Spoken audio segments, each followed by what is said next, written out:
Hello, Understand 3. Hello, hello. Welcome, welcome, welcome. Greeting, peace, and power to you. Gratitude to you. Hello, hello, hello. We're going to dive into an interesting topic today. So you're going to want to stick around here because we're going to dive into hoodoo and looking at it through the lens again. We're going to look at Mary Magdalene through the lens of hoodoo. Hello, Nine Ether Gad.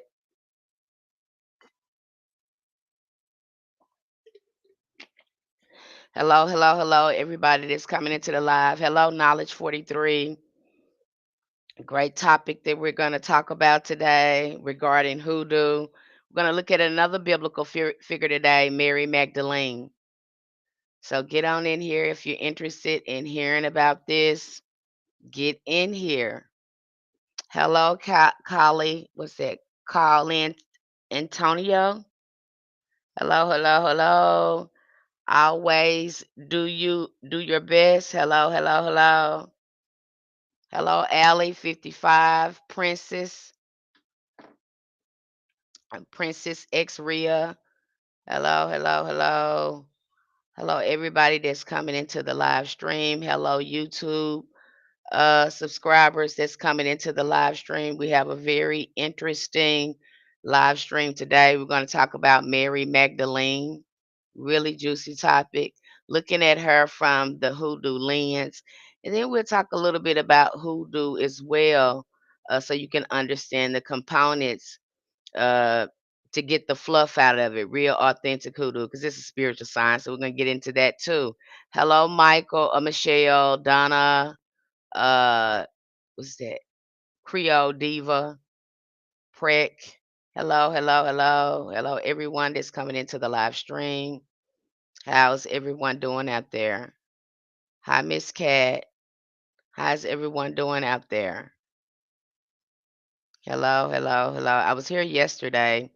We had an interesting topic because we talked about Samuel and we talked about him being a conjure man, okay, a prophet, a seer.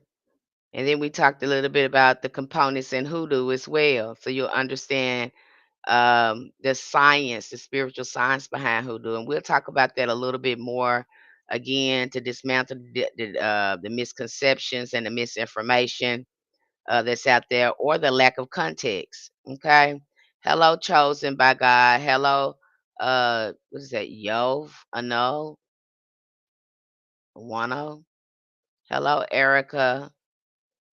Hello, hello, hello, everyone. Hello, Abrielle. Hello, hello.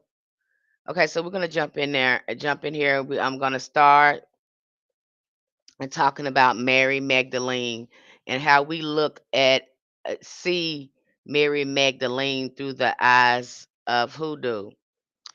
In the tradition of hoodoo, spiritual power is not limited to the figures uplifted by dominant religion.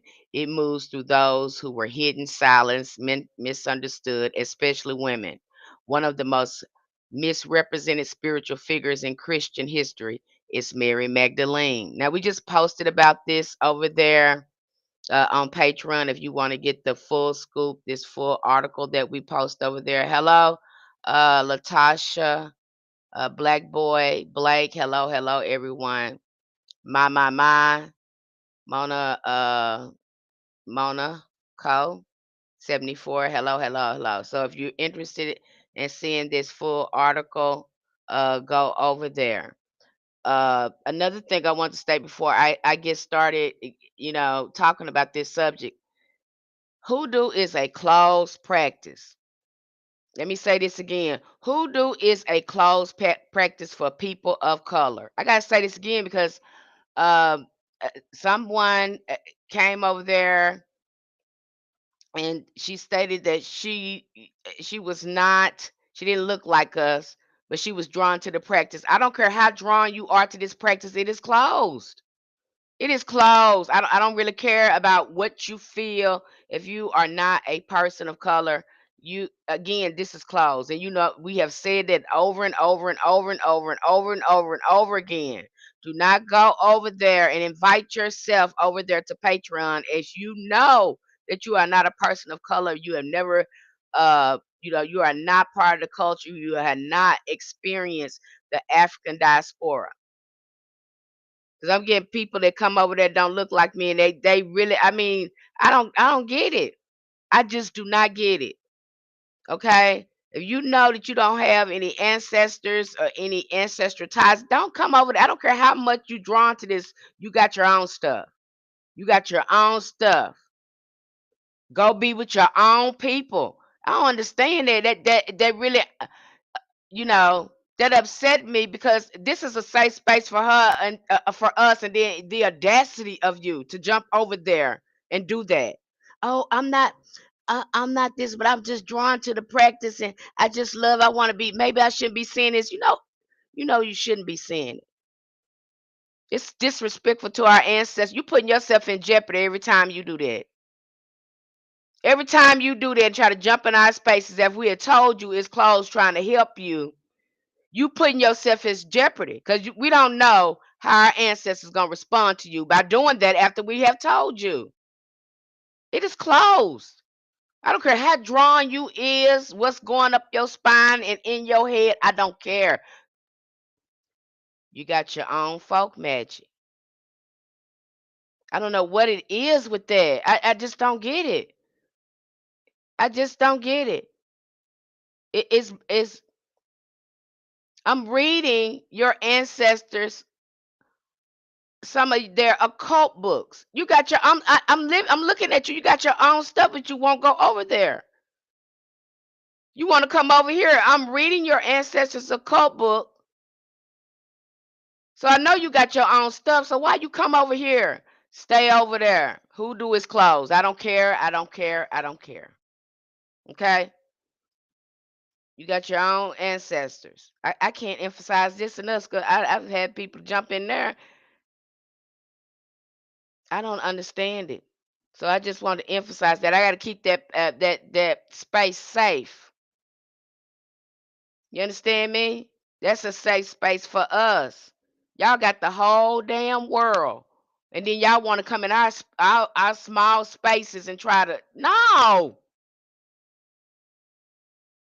It's the audacity for me. Y'all, you got it. You don't do that. I'm telling you right now, and I'm being nice right now. That just really did something to me. It's the audacity. You still doing the disrespectful stuff your ancestors did. It.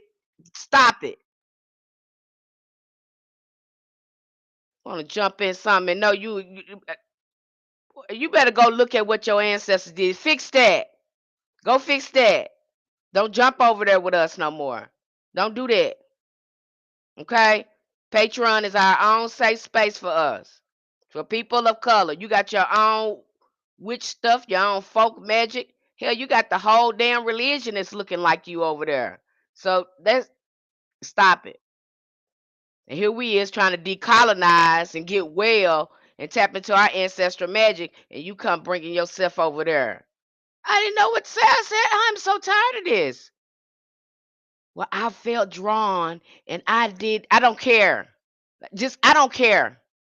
I don't care about your excuse. Again, I have to be firm with this. Yes, I am spiritual. Yes, I do honor my ancestors. And I respect everyone, no matter what color. But this right here is off limits. So accept that. It is what it is. It's some places that we can't go that you can go. We ain't mad about that. We stay on our own side of the track. I just can't do it. I'm telling you now. If you are not a person of color, don't even think about coming over there to our community.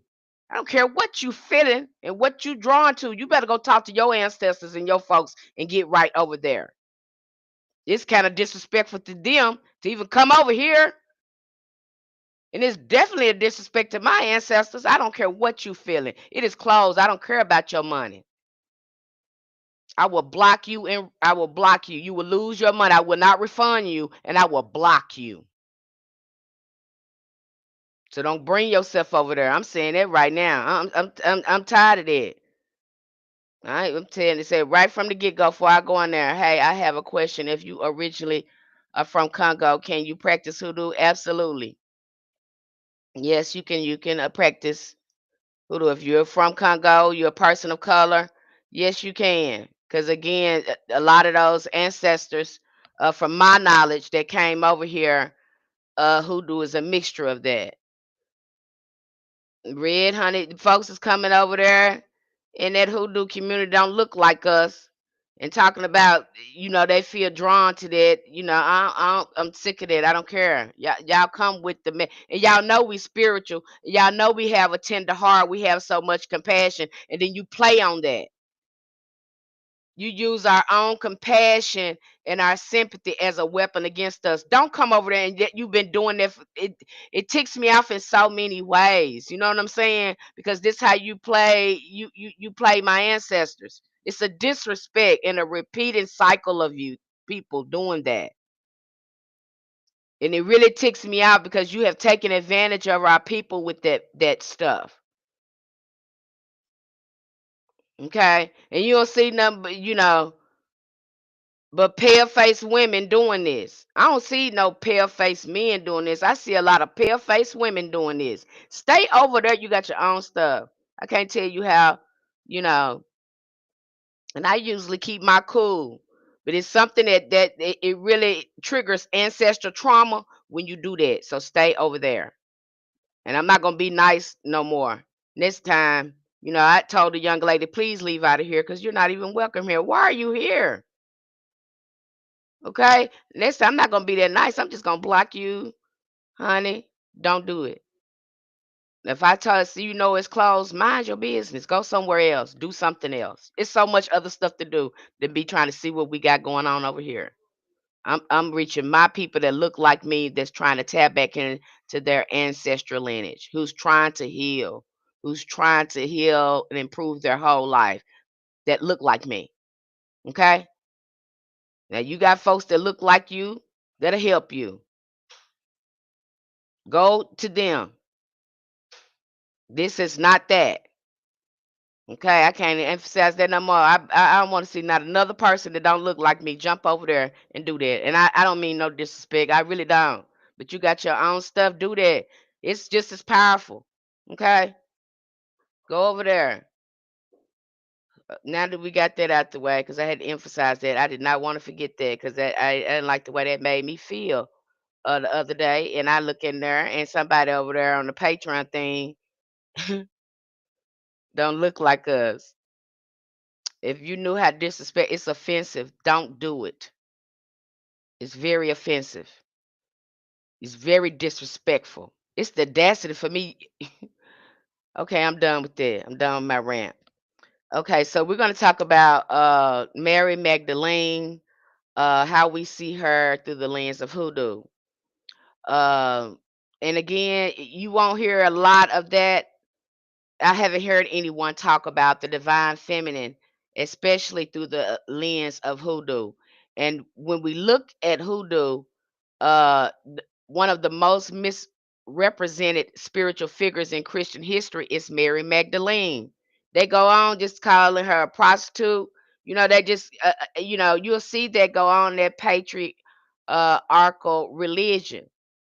But then if you don't read the Gnostics books and if you don't read more into Mary, you won't find out that stuff wasn't true. You got the Pope sitting up here lying on this woman trying to, again, that phallic worship up in there. I can go on and on with them, and calling us stuff witchcraft. But I have to, every time I look at the Christians and I look at what they doing, really in it over religion. If we pagan, you pagan, because you got everything from us. So if I'm a witch, you a witch. Because what you doing, you got from us. But you gonna try to put a label on a religion on it and try to make it look good. Okay, so when I look at, it's something else, the way they tried, the way they did women back in those days when patriarch was taken off. But when we peel back the layers of patriarchy and religious dogma, what we find is a woman deeply connected to the sacred sciences of healing, spirit work, divine service. In many ways, Mary Magdalene moves like a conjure woman. Okay, she was supporting, she was the foundation of the ministry, the so-called ministry that Jesus had. Okay, she was a financial foundation for them. Mary Magdalene's presence in the Gospels is undeniable. She was the first witness of the resurrection. She saw that. None of his disciples saw that but her. She was the first one to see that. She supported Jesus' ministry with her own resources. Again, you can go look up these verses where she was there during the resurrection. John 20:11 through 18. John 20:11 through 18, if you're interested in reading that. She also reported Jesus' ministry through her own resources. Luke 8:1 through 3. Luke 8:1 through 3. She was there at the crucifixion when most of the male disciples fled. She was there. So you see in her too becoming a death doula. Okay, she was there. This wasn't accidental, this was divine placement. She held spiritual strength, sacred knowledge, and unwavering devotion. Now, Mary, back in these days, I can understand why she was there because, again, and they don't want to tell you this, but it tells you that Jesus was very close to her. That makes sense to me because she would have had access to the divine feminine mysteries. She would have been close to those temples and knew the original rituals and had direct contact with the divine feminine. Okay. Mary Magdalene was not just a follower, she was a spiritual partner. Many mystics and esoteric traditions, including Gnostic texts like the Gospel of Mary, revealed that she had teachings and visions that the other disciples did not understand. So she was a seer, she was a prophetess, she was a priestess. Red says she was caught in adultery in some texts. That's interesting. That's an interesting revelation right there. But again, the Pope spreaded a lot of these rumors. Just as Jesus embodied the spiritual science of conjure, Mary Magdalene held the mysteries of divine feminine magic, intuition, healing, and ancestral connection and spiritual rebirth. N- Uh, the only text she's mentioned like that, and it could be just the church, but they tried to make her seem like she was a harlot. They tried to make her appear that way, but she wasn't that at all. And her relationship with this Jesus was so she had a more intimate relationship with him than the disciples did. To see Mary Magdalene through the lens of hoodoo is to understand that spiritual leadership doesn't always look like a pulpit or title. Sometimes it looks like a woman tending to the sacred and trusting her visions and following divine instructions despite what others say. Okay. All right. So you see her in there. And again, you will have to really read her book, that Gnostic book, her own canon, to really understand Mary Magdalene and where she come from. Okay.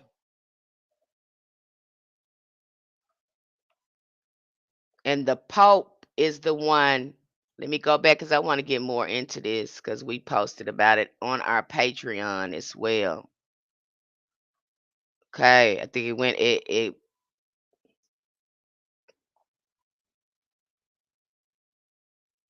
okay. In hoodoo, the feminine mysteries are not just sacred. They are foundational long before the church labeled women witches, before the colonizers criminalized woo work, and before patriarchy erased names of powerful prophetess. Black women were the spiritual keepers of the land, birth, death, healing, transformation. These mysteries are embedded in the soul of hoodoo, though often hidden beneath layers of oppression and silence. Now, when we get into Kabbalah, I had to break that down to people understanding Kabbalah. Hello, Tina Cherry. I had to break that down so people could understand the Kabbalah. But as you go into the occult more, they let you know where they got this stuff from. Okay. The feminine mysteries refer to sacred, intuitive, and ancestral knowledge women carried and passed down in secret, often through whispers, wombs, dreams, rituals, healing, and divination. That's why you see hoodoo. Hoodoo looks familiar too. It looks different in each family. Okay. It looks different. And what is the divine feminine mysteries in hoodoo? Womb wisdom, moon cycles, and lunar timing. Okay, when you're looking at the when we looking at the moon and working with the moon, that's what we're talking about. We recognize uh that the most high is divine feminine. Okay, we knew this knowledge. We already had this knowledge. This is indigenous knowledge.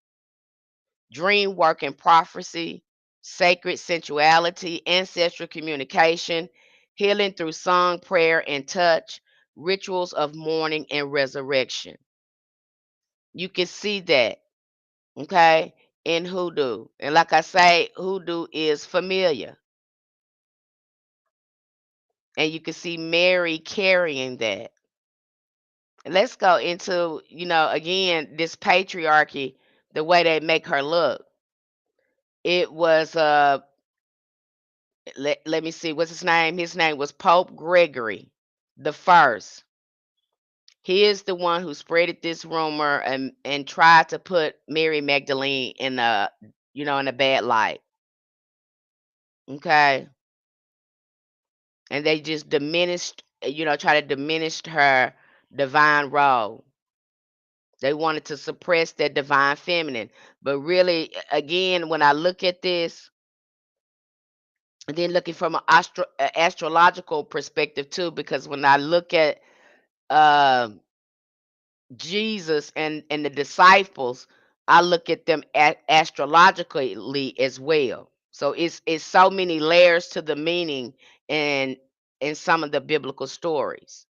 But they know they cannot have their religion without mentioning a woman.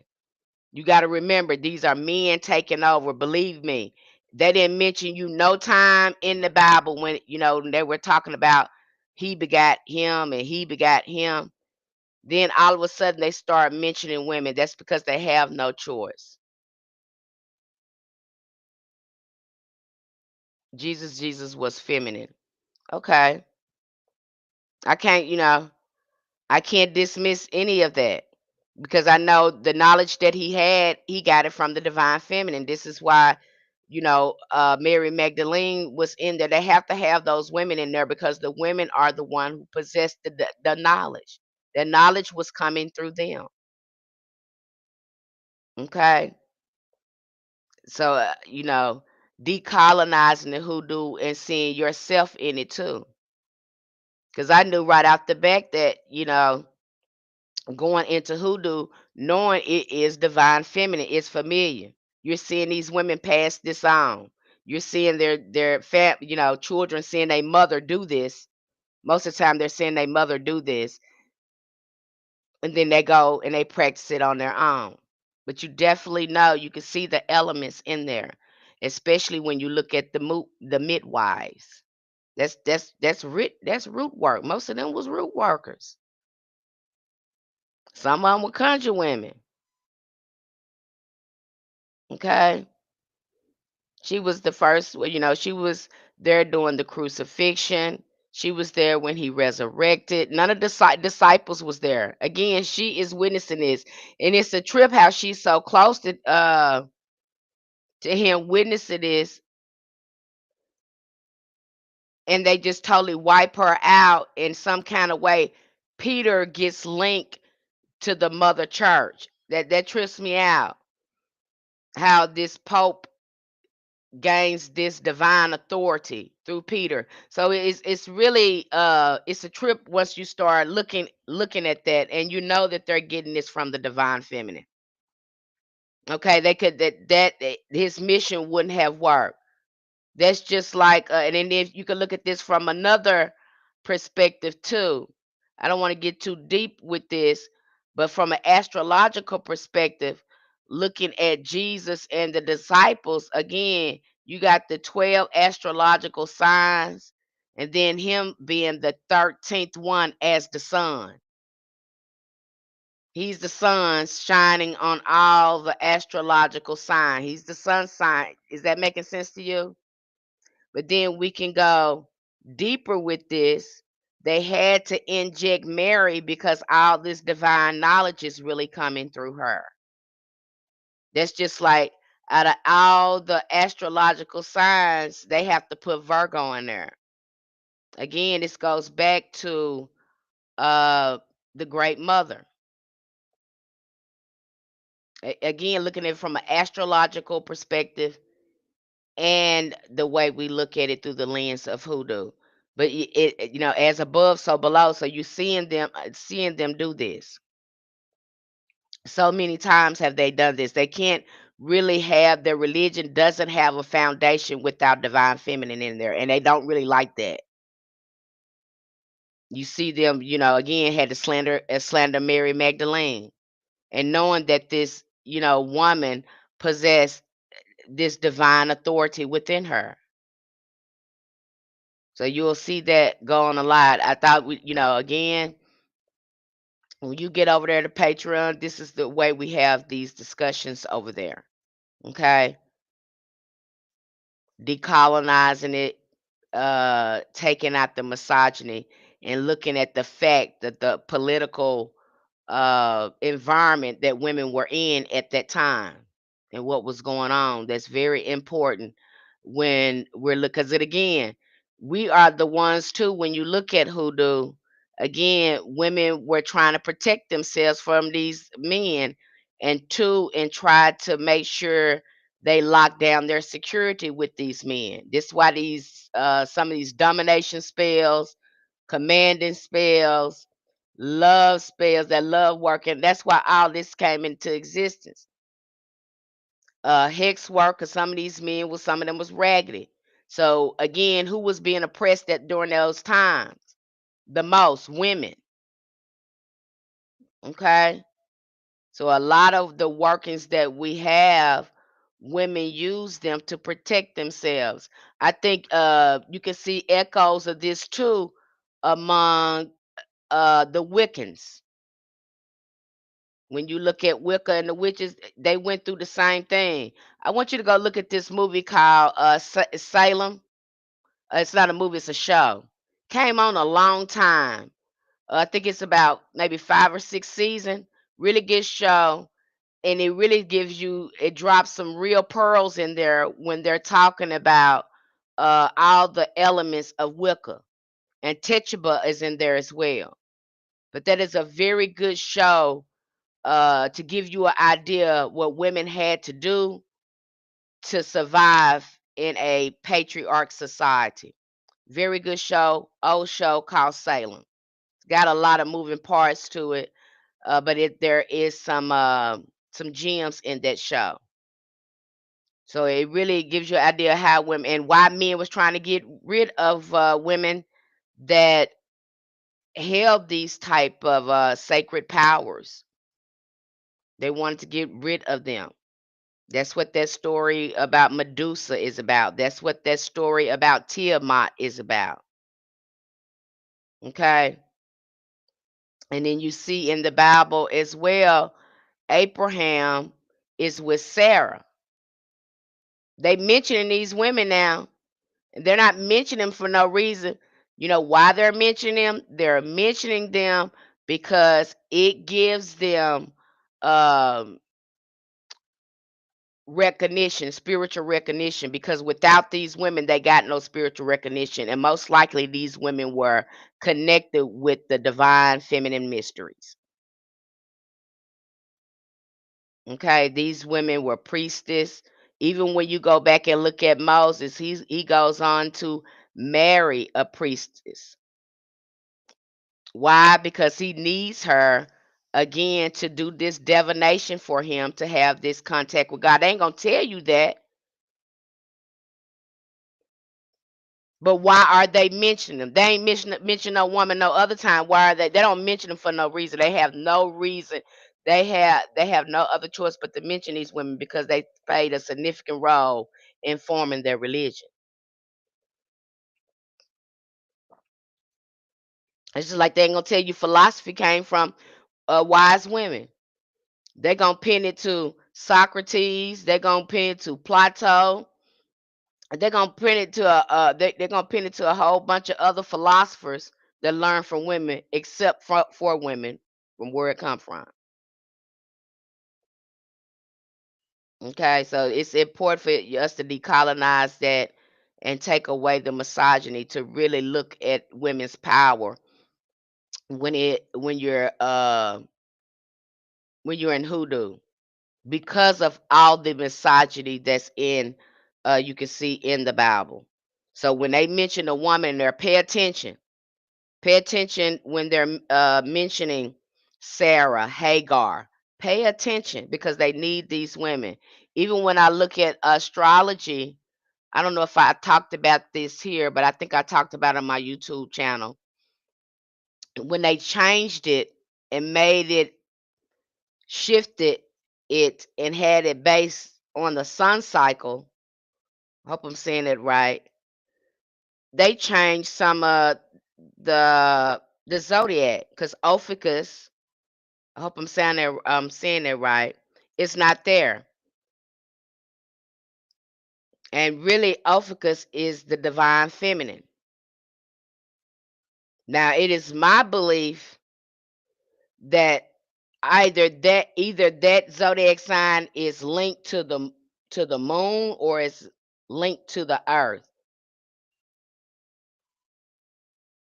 Okay. So again, when you start looking at astrology and you start looking at how they change things, you really see the divine feminine everything and how they go out their way to hide it, just like in Kabbalah. Y'all going through all that tree of life. When we talked about the tree of life, y'all had broke that down, and it's really the world tree. It's the world tree that we see in shamanism when we go to the lower world, the middle world, and upper world. Now you done broke this down to digest into the tree of life. And you can't reach the upper world, which is the divine feminine, Shekinah glory, without going up this tree. Okay. And we have been using that tree to go and experience, do magic to heal people and to speak with our ancestors for centuries. And here you have the Jews coming in, dissecting it, taking it, and stealing it, and say, oh, we're going to change this in Kabbalah. We're going to make a tree of life.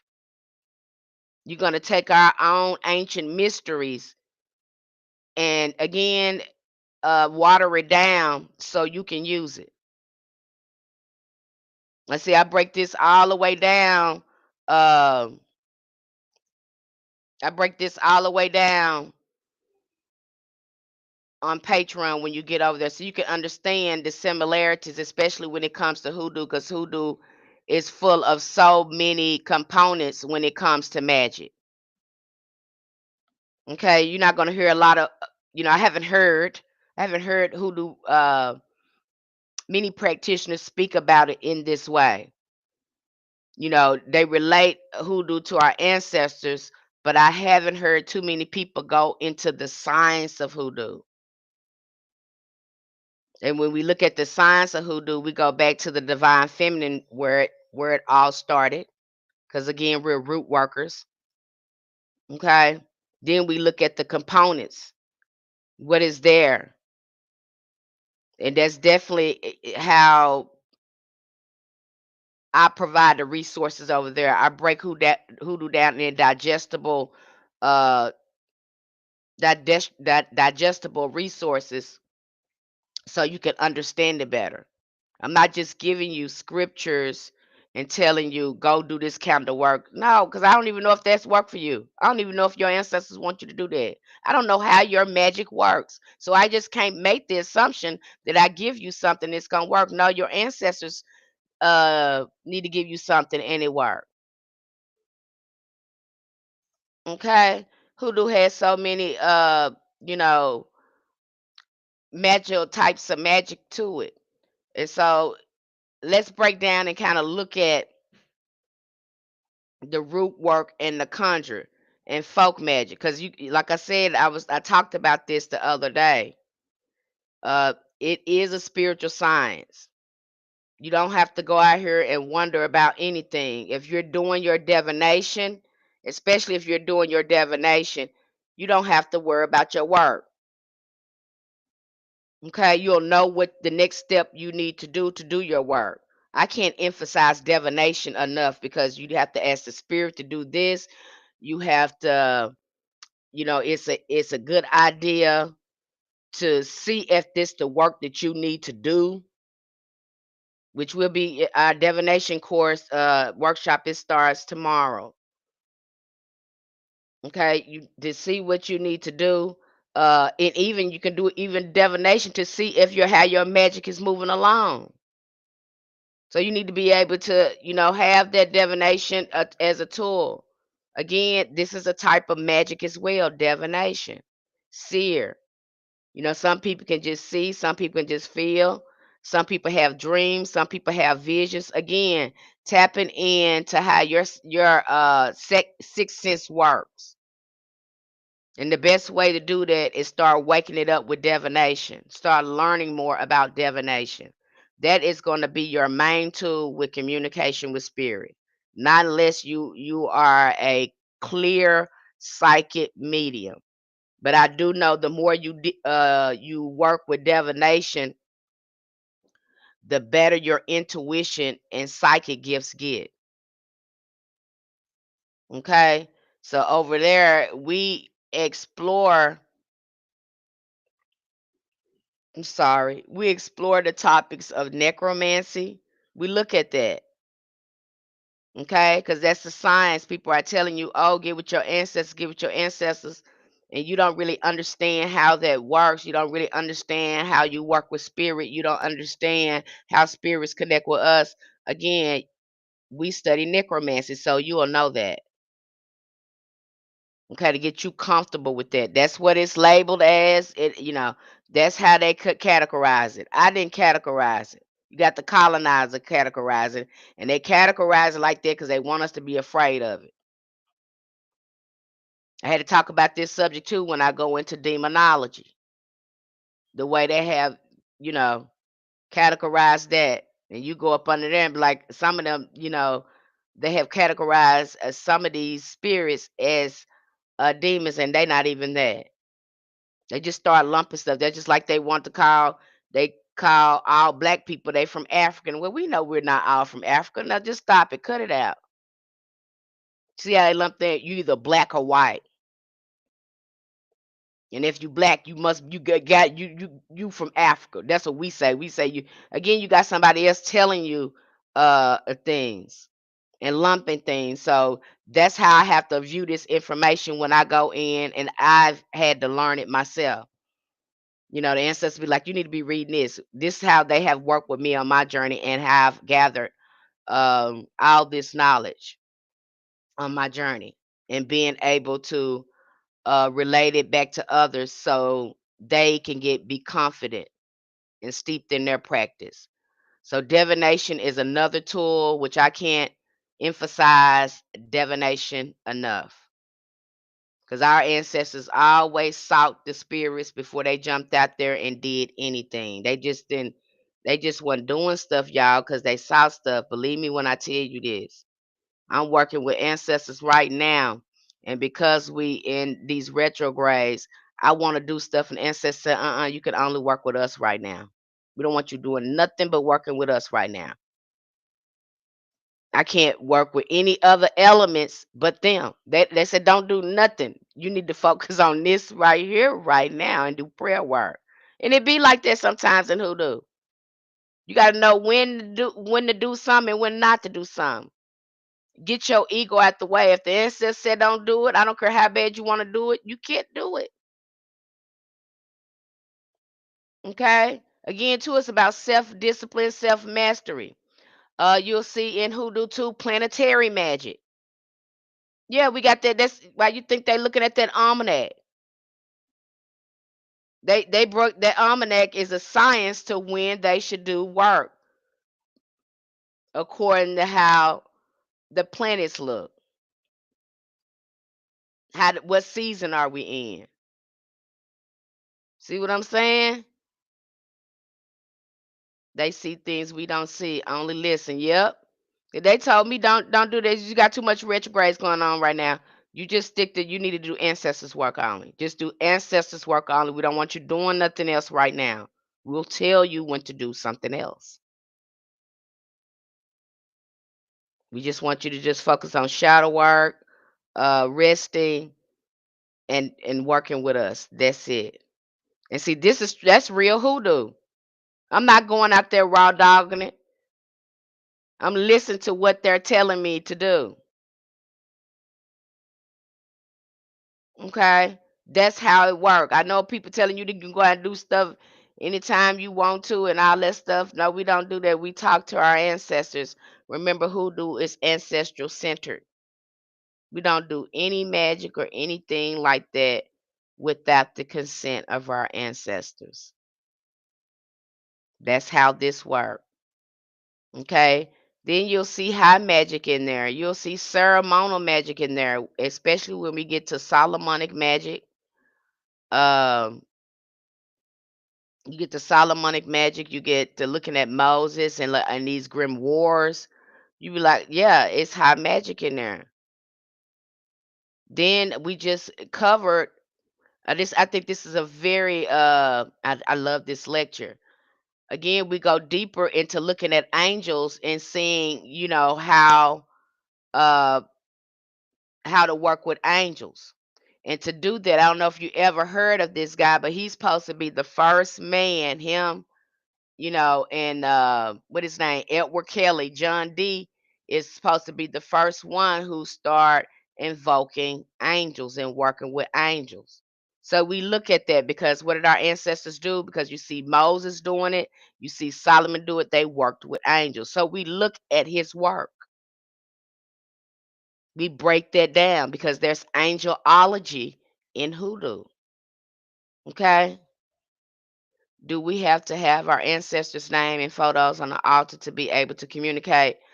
Kia, that's a very good question, and I'm so glad you asked it. Absolutely not. I do not recommend that you put recent family members on there until you start doing your shadow work. Now, we want to come in contact with the most beloved, elevated ancestors. Now, I have a full lecture on why we do that. Okay? And that is the best way to do it. Because a lot of family members, we think they like us, but they don't like us. They may love us, but they don't like us like that. Okay, and then we find out too, most of our first trauma, our first heartbreak is usually by a family member. So I do, recommend that you start connecting with those unknown ancestors, the most elevated, beloved ancestors, because that's who we call on in hoodoo. We call on elevated ancestors. And you will see a shift in your practice. We pray for those family members. That's what we're doing. We do the ancestors work. We pray for them. We call out their name. We send them light. We pray for them, but we don't put them on our altar. We don't work with them like that. We pray for them. We let the elevated ancestors uh, deal with them in such a way to help them on their soul progress. We just pray. We don't put them on the altar. We just pray for them.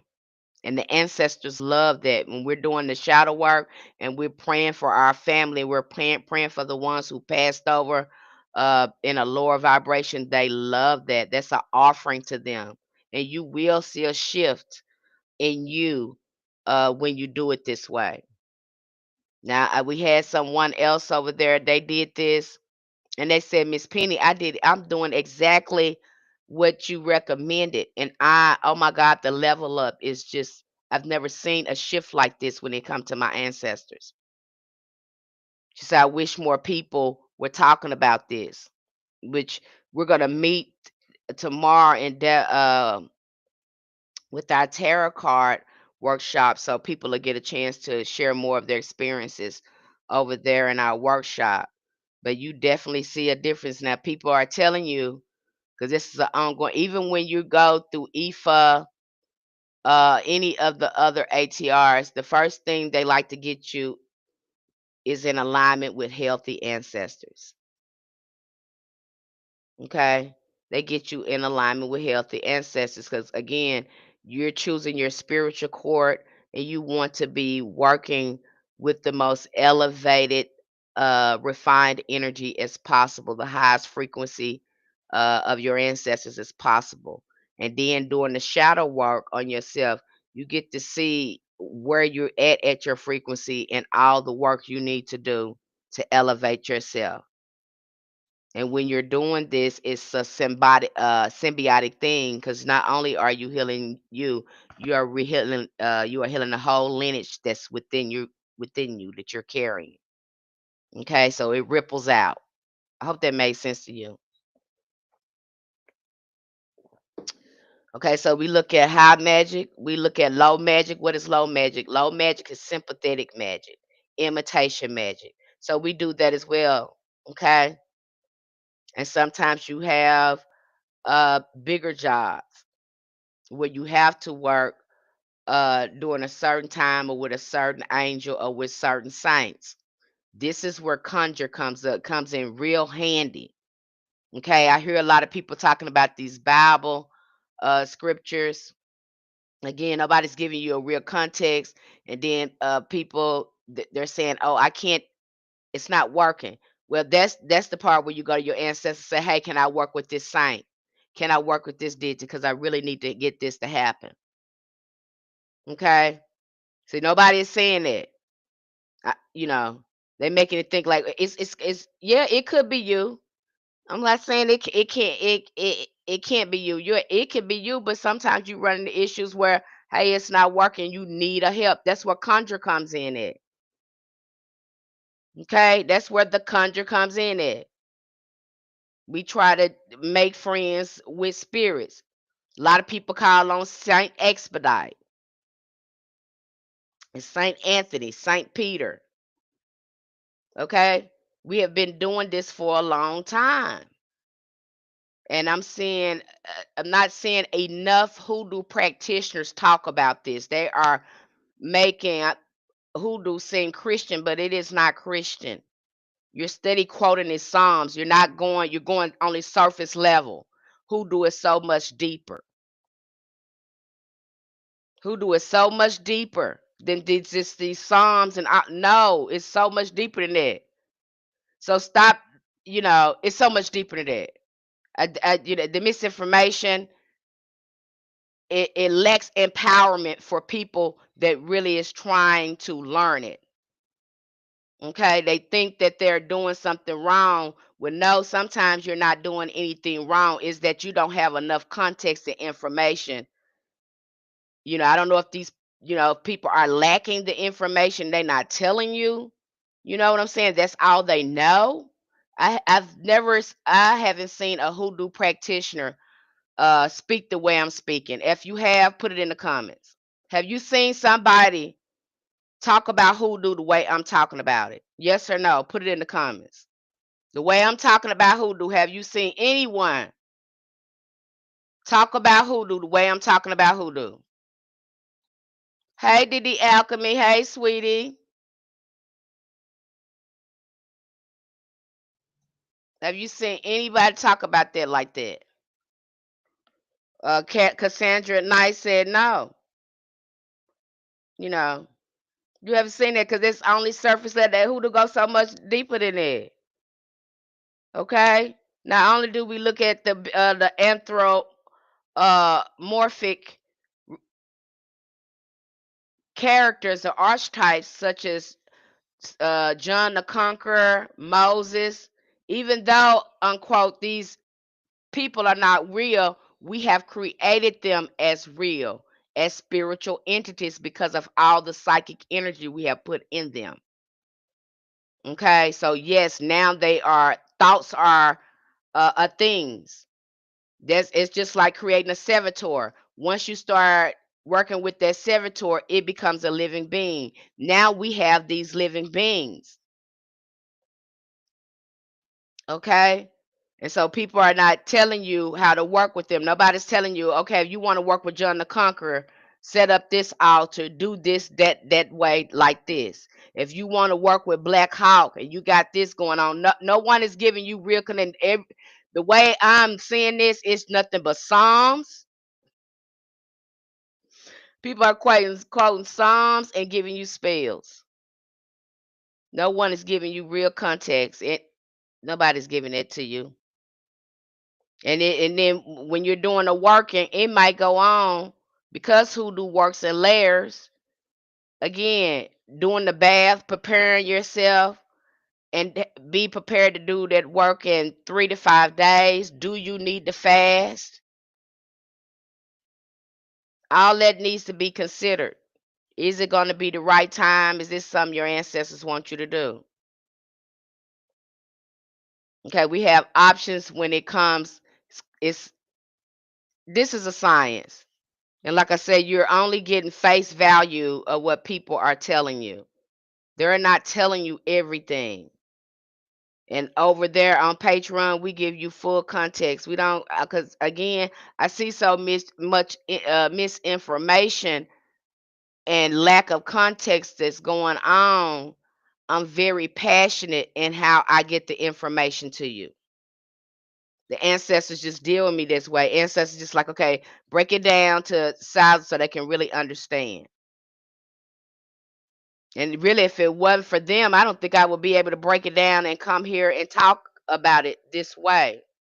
It's because I have such a close relationship with my ancestors. They have um, taught me how to interface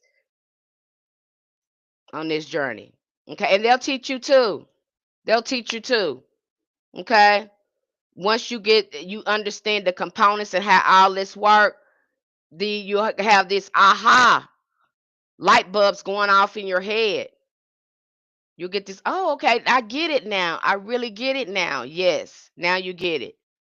Now, for some people, if they're just working Psalms and it's working for them that way, the only thing I can say is, again, they are consistent with their ancestors because consistency is important when it comes to hoodoo and doing this work. If you are not consistent, you get in what you put out. Whatever you put in here, that's what you get out. This ain't no fly by thing where you can just wave a one, it's gonna happen tomorrow. No, it takes work. I know you seen that on, they make it seem like that with all the hype and the fluff, but no, no, no, no, no, no, no. No, no, no. You can go to the link in my bio, go into that link tree, and it will take you right over there to Patreon. Okay. For the YouTubers, the link is in my bio on the channel. But there are many components to hoodoo. They're just telling you ancestors. When they're talking about ancestors, they're talking about necromancy. So that's what you need to be studying. That's what you need to be looking at. And we have some great resources over there, and the lecture that I provide helps you understand that. Okay, there are safeguards over there where I say, hey, I don't recommend you do this. This is what we need to be looking at. So again, breaking all that down, giving you lectures, giving you information and books and literature to help you build your practice because it's yours. Okay. So necromancy is going to be the center of that because the ancestors are the central of our practice. Okay.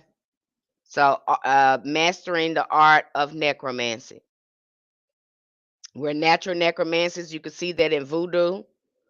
Hey, you can see that in the church, the way we sit around and shout and talk in tongues and things like that. We're natural at that. So it should be effortless to you once you understand the components. And that's what's missing. You're not doing anything wrong. Some of you are not doing anything wrong. You just don't have enough context and information. That's what you're lacking. And I think too that some hoodoo practitioners are not going deep enough in understanding hoodoo or the metaphysical components when it comes to hoodoo. That's important. Hello, Celestina Goddess Noor. That's important. So you're not understanding that. Okay, and then when it comes to doing work, there's a variety of ways you can do it. You can do your own magic with your ancestors. You can go work with another spirit, Hadja the Conqueror, Marie Laveau. I can go on and on and on. Some saints. I can go on and on and on because that's in hoodoo and conjure. You can't get something done, go ask your ancestors, hey, can they help me? Okay, you not, you feel like you still need to build up some power, some strength. You can work with it. Again, we're building our spiritual court too. Because a lot of what hoodoo is, what magic is, a lot of the moving parts, we're working with spirit. This is necromancy. I hate to use that. I don't like using that term, but that's the term I have to use because that's the spiritual science behind it that they have categorized it with. Okay. So that's something you need to understand. And then we understand the elemental magic because there's a lot of elemental magic in hoodoo. Folk magic, where we're working with dirt, we're working with the air, we're working with fire, we're working with water. What is elemental magic? It's natural magic. And we combine that with sympathetic magic, empathetic magic, imitation magic. Okay, when we're making what a sweet jar, uh, when we're making a sour jar, when we're putting people in the freezer. Let me put that again. That's just natural magic. Okay, that is natural magic. When we're working with graveyard dirt, we start working with dirt and working with earth, plants, herbs. Again, natural magic. Okay, it's connected with the earth. Those are the elements of hoodoo. And it's important that you understand those as those natural elements. You have some people work great, um, they'll work great with dirt. You have some people they love going to the graveyard. They work well with graveyard dirt. They know how to use that graveyard dirt. And then you have some people that don't. You know, you might have somebody do good with crossroads dirt. They know how to use that crossroads dirt. Again, then you might have somebody who good with water. They magic work with water. I know some people that go to the river and they write petitions and they work with the water. And they put that petition in the water. I have people doing it that way. And there is a couple of books that we cover like that. Was that I think that was the Hoodoo Bible Magic. I think we jumped a little bit into that. You have some people that just work with water. You have some people that just work with fire. They love working with fire. They love working with candles. Again, of finding your magic because again, it's not a one size fit all. Just because somebody give you some that doesn't work, that may not be your magic. That may not because your ancestors didn't tell you to do it. You following somebody else. You don't even know yourself. So in order to understand how your magic work, you need to know yourself. That's why we push shadow work in there too, because I'm gonna bang that in your head. You're gonna get tired of me. For the ones that are already in Patreon, they know I bang that in your head. I'm gonna say that so many times. Did you talk to your ancestors and do your shadow work? Even if you tell me, well, Miss Penny, I planned for this work and I did this and I did that, you know, and I'm gonna ask you, okay, did you do your shadow work? Maybe there's a block there. Okay, how important is it for you to do it? Have you considered, asking your ancestors, can you work with another spirit to help you get it done? Because you might have to go to a saint. All of this is a part of hoodoo. We got so many resources over here. There is a way to get it done because we got the work done. That's how our ancestors did. We got it done. If we couldn't do it, we would ask our ancestors to help us. If our ancestors couldn't do it, they would guide us to a saint to help us get it done. And you got some angels that'll help you get it done. Again, that's when we go into again planetary magic or angelology. Because when you get in the ritual tier, that's what I'm gonna have you doing that, getting on top of them rituals to start building up your chi and building your relationships with these angels. Help you start shifting and healing. That's the first thing I'm gonna have you doing in the ritual tier. And usually if you consistent at that, then you can go on, to the conjure tier and you really to do some big stepping work over there. But again, getting those magical muscles in shape with consistency going to that ancestor altar, you have to show the spirit that you want to do it. That's why there's no initiation in hoodoo because you ain't gonna get none done until you get your relationship right with these spirits. That's the initiation. That's the initiation. Ain't no initiation over here because you got with doing the shadow work and doing the ancestor work, you gonna feel it. It's an initiation. And you're gonna feel when you get in alignment because things gonna be shifted in such a positive way. You're gonna feel so much better. Okay. Especially when you got that altar up there, the ancestor altar up there, you ain't doing nothing with it. You don't know what to do with it.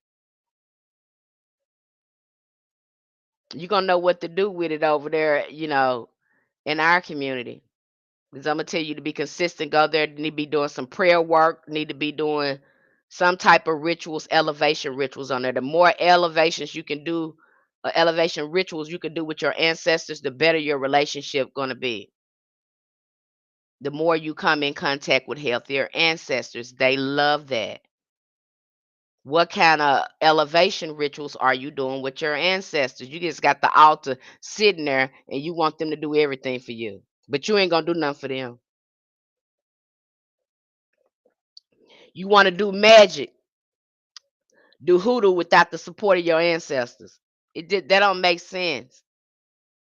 You think you can go out and do a hoodoo, uh, do hoodoo workings tomorrow, but you ain't talk to none of your ancestors ever. But because you see somebody do some hoodoo or whatever, you want to do it. And your ancestors don't know nothing about that. Or you gonna tell somebody else to do it. You gonna pay somebody else to do it, and you ain't even talk to your ancestors at all. Or should I pay this person to do this? Will this work? None of that. We just and who do we just don't do that. We don't go out doing stuff like that. We just don't. If you tell me that you did something and it didn't work, I'm gonna ask you, okay, what time did you do it? Did you talk to your ancestors?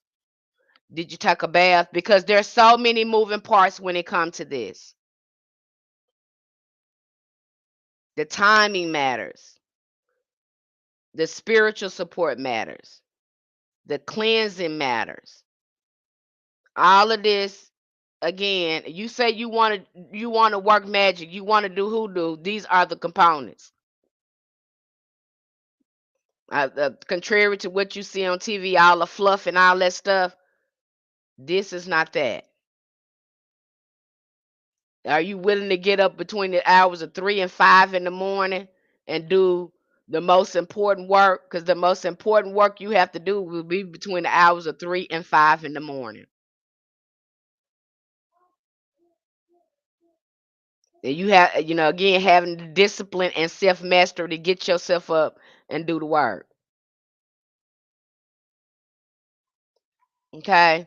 I've not, again, my goal is to come here and to provide you with, a full understanding of hoodoo. And when you get over there to Patreon, my mission is to mentor you in a way because you're a practitioner. I don't call you no student over there. All of us are practitioners. You will forever be a practitioner following the ancestors because you don't know nothing. If you know everything, the ancestors can't work with you because you know everything. Okay? What's your suggestion of when someone keeps throwing work besides go to the ancestors? We got a book over there for that as well. I don't want to disclose that over on here, but yeah, they can get that work too. There's so many ways you can deal with them too. Now, if you're on the right side of the street and they just keep on throwing stuff at you or whatever, uh, you got some, I mean, you got 2 or 3 spirits that can get behind them and get them right. Okay, especially when we start talking about the Archangel Michael, he can put a fire up under somebody and get them right and shut them down. Don't sleep on them angels now. They can torment somebody. Don't sleep on them angels now. Saint Michael, Archangel Michael, don't sleep on them because some of them they can go in and get some work done. They can shut some folks down.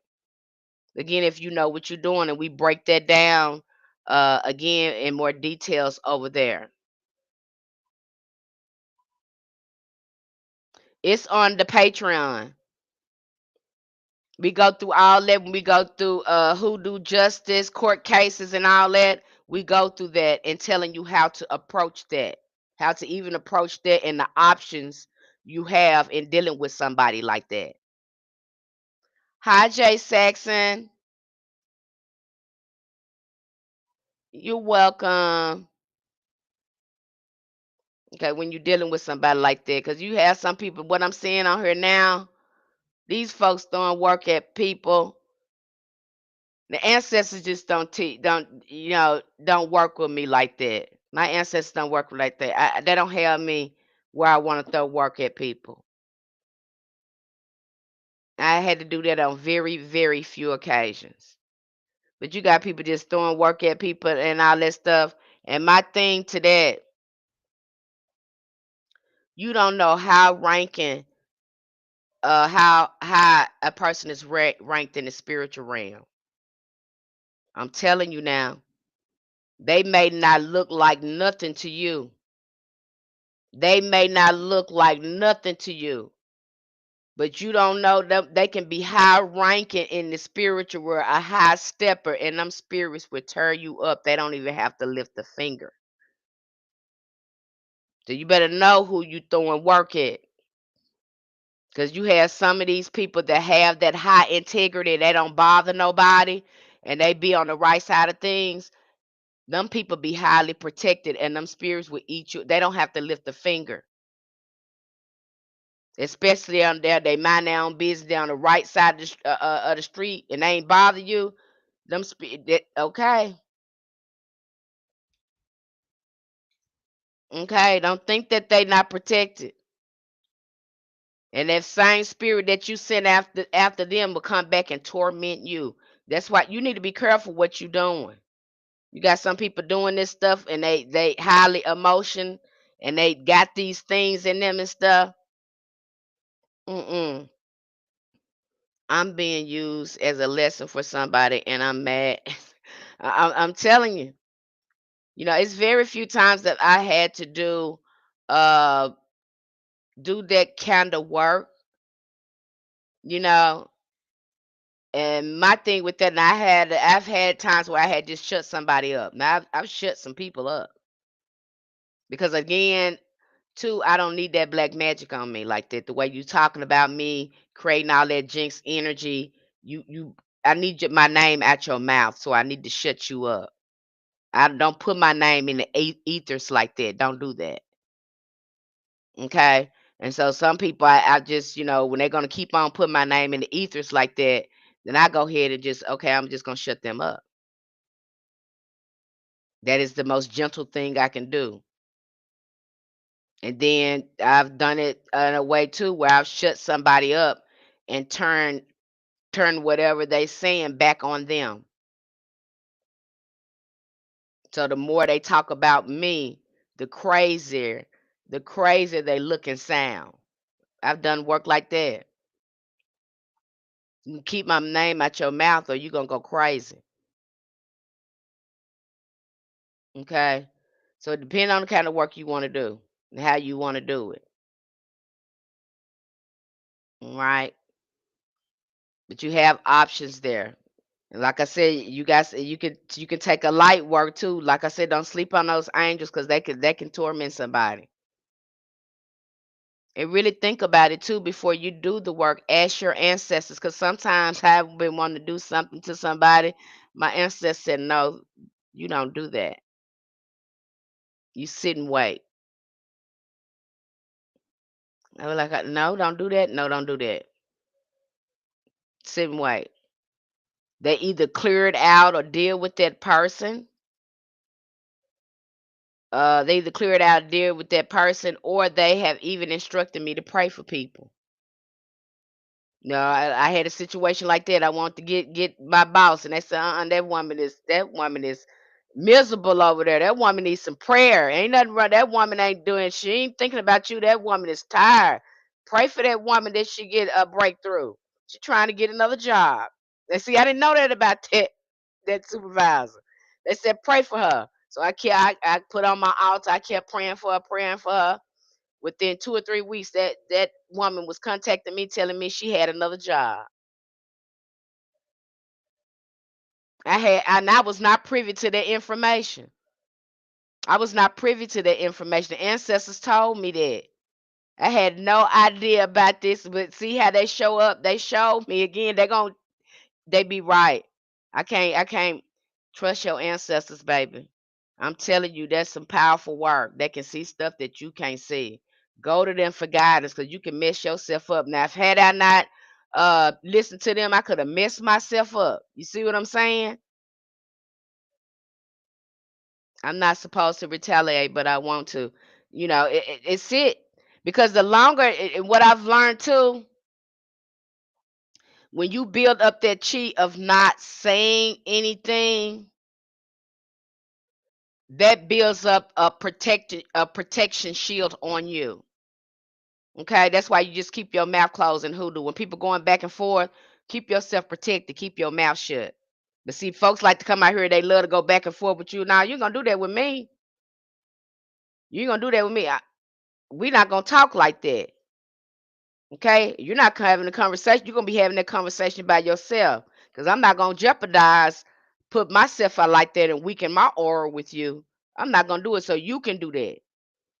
Okay, you can attract all the negativity you want to, but I'm not going to do it with you. So again, they leave their self, some people leave that self susceptible and you stay protected just because you kept your mouth shut. And sometimes that's hard for us to do because our feelings get into things. And I have been like that where I want to say something so bad, back, honey, I couldn't do nothing but cry and go to my altar. Because the ancestor said, if you say something, I promise I'm gonna get you. You know better. I know your feelings hurt. Get to that altar. Come talk to us. I go to the altar and I cried out, whatever. We hear you. We hear you. You don't have to even worry about it. We hear you. And you'll be surprised how lightened you feel and what a shift happened, what the results you'll see from that. This is why we have a relationship with our ancestors. Sometimes you ain't got to do no work. They teaching you to self-discipline, self-mastery by keeping your mouth shut by going back and forth with people. Because some of our ancestors can cuss some people out. They can read a person up and down. I know I can. I know because I'm a Sagittarius. And I know my tongue is a scalpel. I can say some things that like my mom used to say. She said, girl, you can say some things that cut a person's soul. You reach in and you damage the soul with the things. I was like, oh my God, I do. She said, girl, your mouth is, okay. So I know that. But now I use it in different ways. Now I use it to conjure my life. I used it to speak blessings over people because I know the power of my tongue. I know the power of my silence, and I know the power when I speak.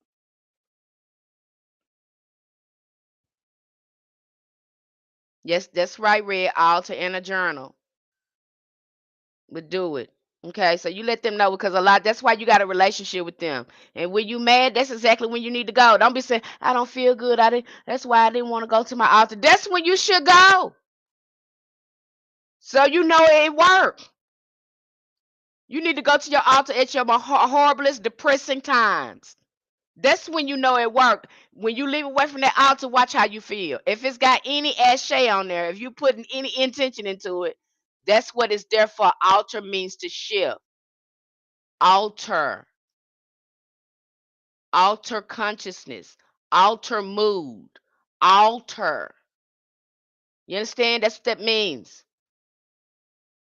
So if you feeling bad, you feeling depressed, that's when you should go. When you feeling sad, that's when you should go. Okay? That's why you got it there. To alter you, to help you, to shift you, to bring in positivity. So when you're not feeling good and feeling down, that's when you, even if you can't do nothing but go to that altar and sit and cry. Go do that. Start talking. Just like I'm talking to you. So you ain't got to go to your ancestors with no fluff and all that, and like you have to do with some of these spirits. Some of these spirits, they are formal, and you have to do a sort of a ritual with them to call on them. But with your ancestors, you can go right there. Say, hey, look, I'm crazy today. This is what's going on with me. This has pissed me off. They have pissed me off. I got this going. Ancestors, please help me. I'm trying to do better. Be truthful with them, cause they know you. You come from them. Ain't no sense in you going there with that fluff, cause they see right through you. And that is why hoodoo is we ain't got no initiation, cause them spirits gonna make sure you pass the test. They gonna be guiding you. Okay, that's why we ain't got no initiation, but it's closed. We don't need no initiation because hoodoo ain't for sale. You understand me? And hoodoo is closed. I'm gonna say this again for the pale palm color people. It is closed. Please don't come over there to our Spiritual Roots Hoodoo Community thinking you're gonna come in here and get this knowledge, because you're not. This is not that. And it offends us when you do that. I'm speaking for all of us now. It offends us. It's disrespectful. So I want to say that again. So don't think you're gonna get over there and be pale faced and you're gonna get up in there in our space. Absolutely not. I will block you. And you would just waste your money. Don't do it. I don't care how what you feel, you drawing. I don't know what. Again, that's your ancestors in you trying to take over something. You ain't drawing to nothing. You being nosy and trying to bogart something like your ancestors. You better look at what you doing. Care what you drawing. Now you lit. That's that all that I want to be in here. I want to be in here. No, no. Barely have some. What the hell, that what's the name university down here, and y'all got in there. It was supposed to be for all people of color, but y'all went in there with a him and TikTok. Y'all went in there and messed that up for these folks. Y'all, it's so disrespectful. If you knew how our ancestors felt about that, I mean, I used to see my my grandma. I used to wonder why she felt the way she felt. You know what I'm saying? It's not till I had my own experience. I said, this how they felt. That's why they absolutely didn't like them people, didn't want them around them. They didn't like them people. They didn't trust them people. They hate. My mom used to get so upset. Just when she's telling me when she have to go to my school and talk to them people, I call them people. She said, now you know I won't talk to them people. They did not like, because again, they got the code switch to come over there and become a whole different person to come talk to you. They can't even be themselves. I don't even think they got that no more. I mean, they created him and TikTok for people of color to educate themselves, and before you know it, them pale color people was pushing their way in there. There was rigmarole about that.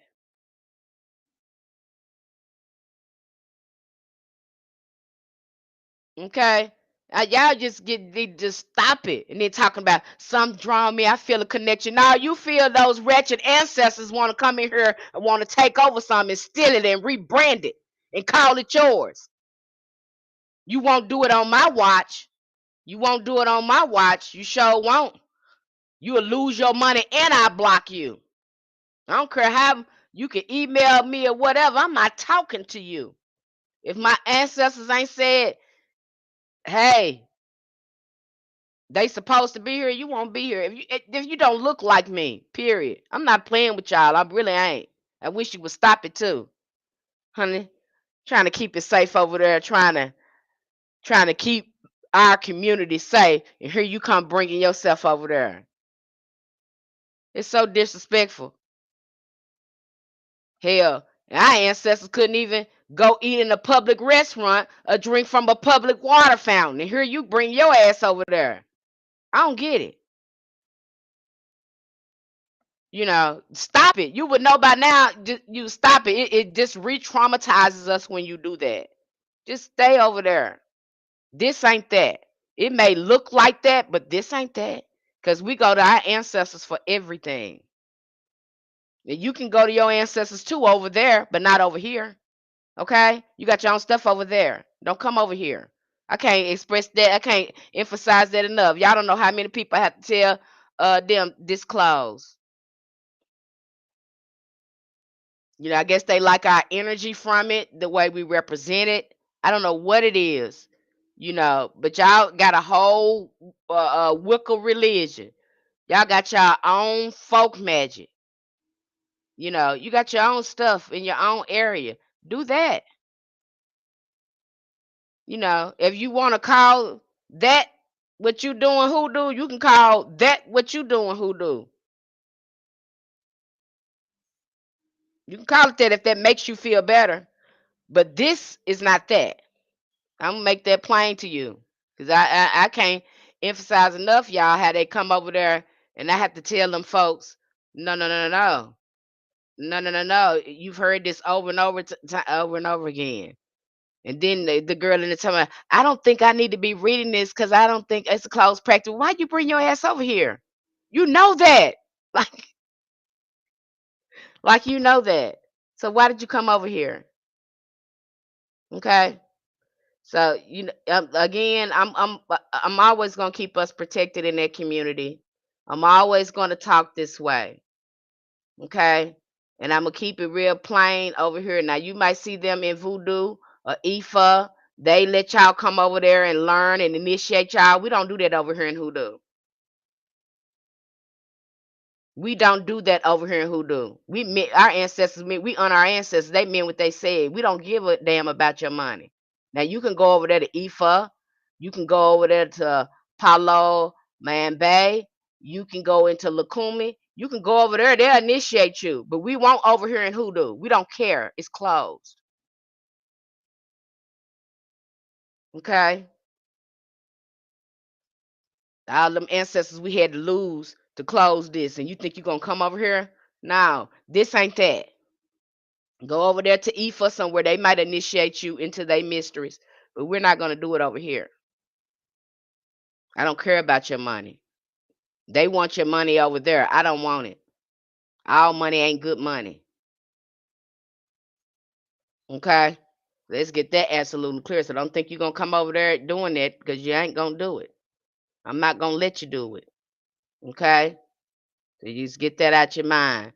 Anybody got any questions for me when it comes to hoodoo?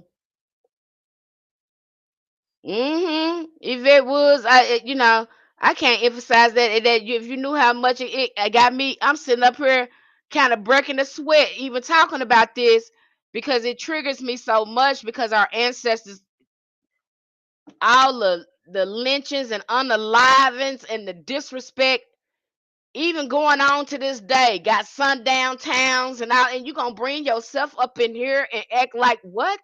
No, absolutely not. That's entitlement. You will not do it. And then try to make me, because they know we're compassionate, and we try to have sympathy with everybody, because we feel stuff. We truly feel stuff, you know, unlike their ancestors, some of their ancestors. Y'all put on our strings and try to make us feel bad and accept you, just like y'all did at him and talk. I can't stand. I never forget. It was on Thanksgiving, and me and my girls went out to Golden Corral. This line was so long, and it was people in front of us. And this lady, she breaks in front of us. She's with her family. I said, that's fine. They're together. I don't have a problem with that. So no, she goes even further. She calls more people to break in front of us. Mind you not, we've been in this line for about 15, 20 minutes. So the people she called try to get in front of us, and she turns around and look at me and say, "You don't mind if they break?" I say, "I absolutely do. I absolutely do." I said, "All of us been waiting in this line for about 20 minutes. How dare you? On Thanksgiving, on the day that you unalived a lot of our ancestors, do this with your pale face self. Are you serious right now?" I absolutely mind, lady. And you can see people, she got upset.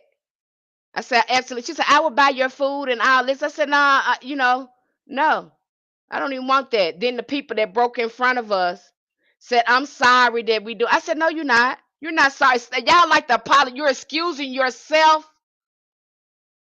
You're excusing yourself from breaking the rules. That's what y'all do. You pardoning yourself, but you're gonna do it anyway because anyway you wasn't sorry, you wouldn't be doing this. So stop that. Y'all, it's the audacity for me. It's so much the shit, I just again feeling what my ancestors went through. I will. And then my daughter was like, "Mama, we're in a Mercury retrograde, so you probably want to watch how you stepping right now." I said, "Damn it." I had to stop it. Then the people behind me, you saw the women of color behind me, they was getting, you could see them kind of reacting to how I was how I was reacting. So now the people of color in line, they looking at me now. I'm like, it's finna be another Alabama brawl in here. You know, I don't give a damn what. It's gonna be another Alabama brawl up in here. Cause see you lady, the day on Thanksgiving and you do the audacity. The day your ancestors did what they did, you gonna sit up here and act like this, girl. I was just beside myself. It took me so much to get myself cooled down. And so she started crying. And then I think he was maybe the guy behind me, he could have been Hispanic, biracial, but he was behind me. And he looked at me. He said, you made her cry because now she started crying using weaponizing them tears. That really pissed me off. I looked at her. I said, I give zero, girl, zero, zero F's. You understand me? Zero F's. I don't, you can cry me a damn river. I wouldn't give a damn. I wouldn't care. I said, that's even pissed me off more because now she's trying to act like she the victim. And she started this. You see how they do? And then that's when one of the sisters came behind me and she said, "Is everything all right?" I said, "Everything is all right." But she said, "Is she crying?" I said, "Yes, she is crying." Can you believe that? After she broke in front of all these people. She the one that broke in front of all these people, but she the one crying. I said, it's the audacity for me. Honey, it took me a while to come down for that. I said, on Thanksgiving too. On Thanksgiving where you unlive all these people. I mean, some of y'all are unaware. I don't know if you unaware, you want to forget the trauma that your ancestors put upon humanity. It's the entitled. Get somewhere and sit down. If you knew how much that triggered us, you wouldn't be trying to get up in our spaces and stuff. That to me is say you don't give a damn about what happened to us. You don't give a damn about what happened to us. You can care less. That's how it feels to me. I don't know about the other people of color, but that's how I feel to me. I feel it's a very disrespect to our ancestors. It's a very disrespect to us. We're still healing. And the people that went through that 400 or 500 years, it takes them a couple of hundred more other years to heal. Are you crazy? Hell, we got to deal with mental illness every day. It had made us crazy because we get hated and treated different because the color of our skin. You don't think that impacts us? We got high anxiety, PTSD, autism. We don't even know we got this until we get somewhere and sit down and start healing. That's why we got all these spiritual baths and all this over there in hoodoo. That's why I was created because of all the damage that you put on us. And then you think you ought to come in here. Hell no.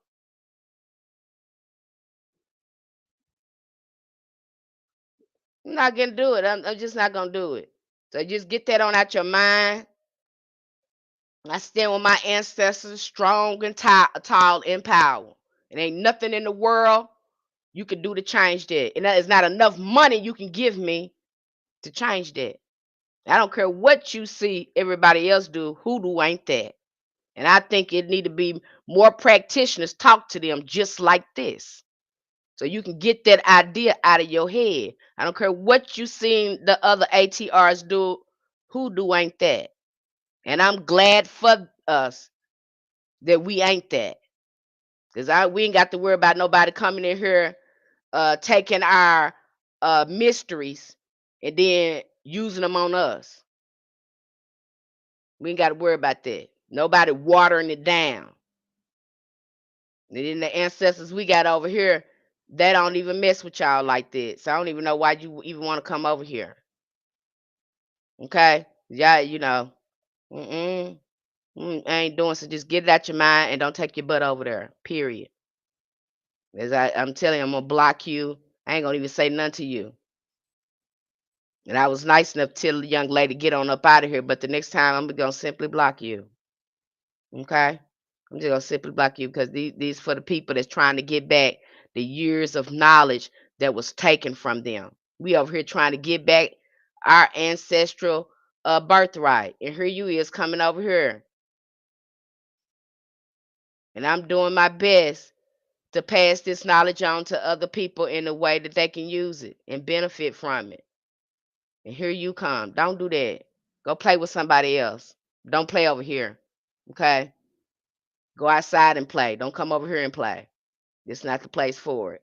Does anybody have any questions for me? I'm off my soapbox now, but I have to let that be. Y'all, you don't understand how many of them be trying to do this, y'all. Y'all don't get it. Y'all don't understand how many of them be trying to. You don't get it.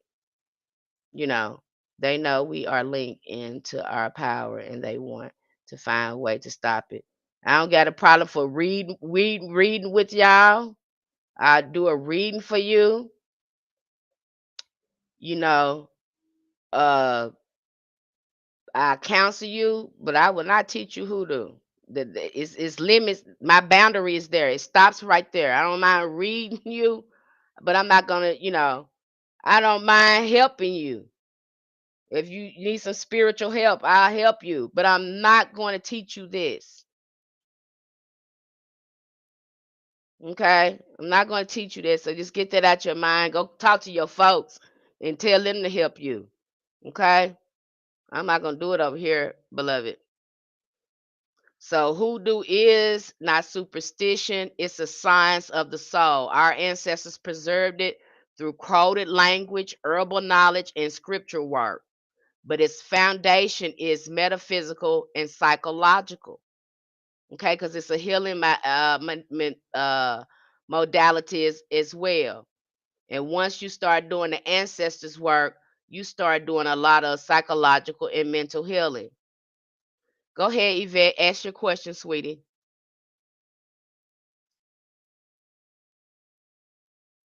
Yep.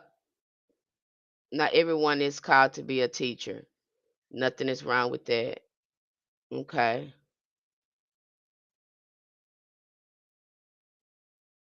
And again, I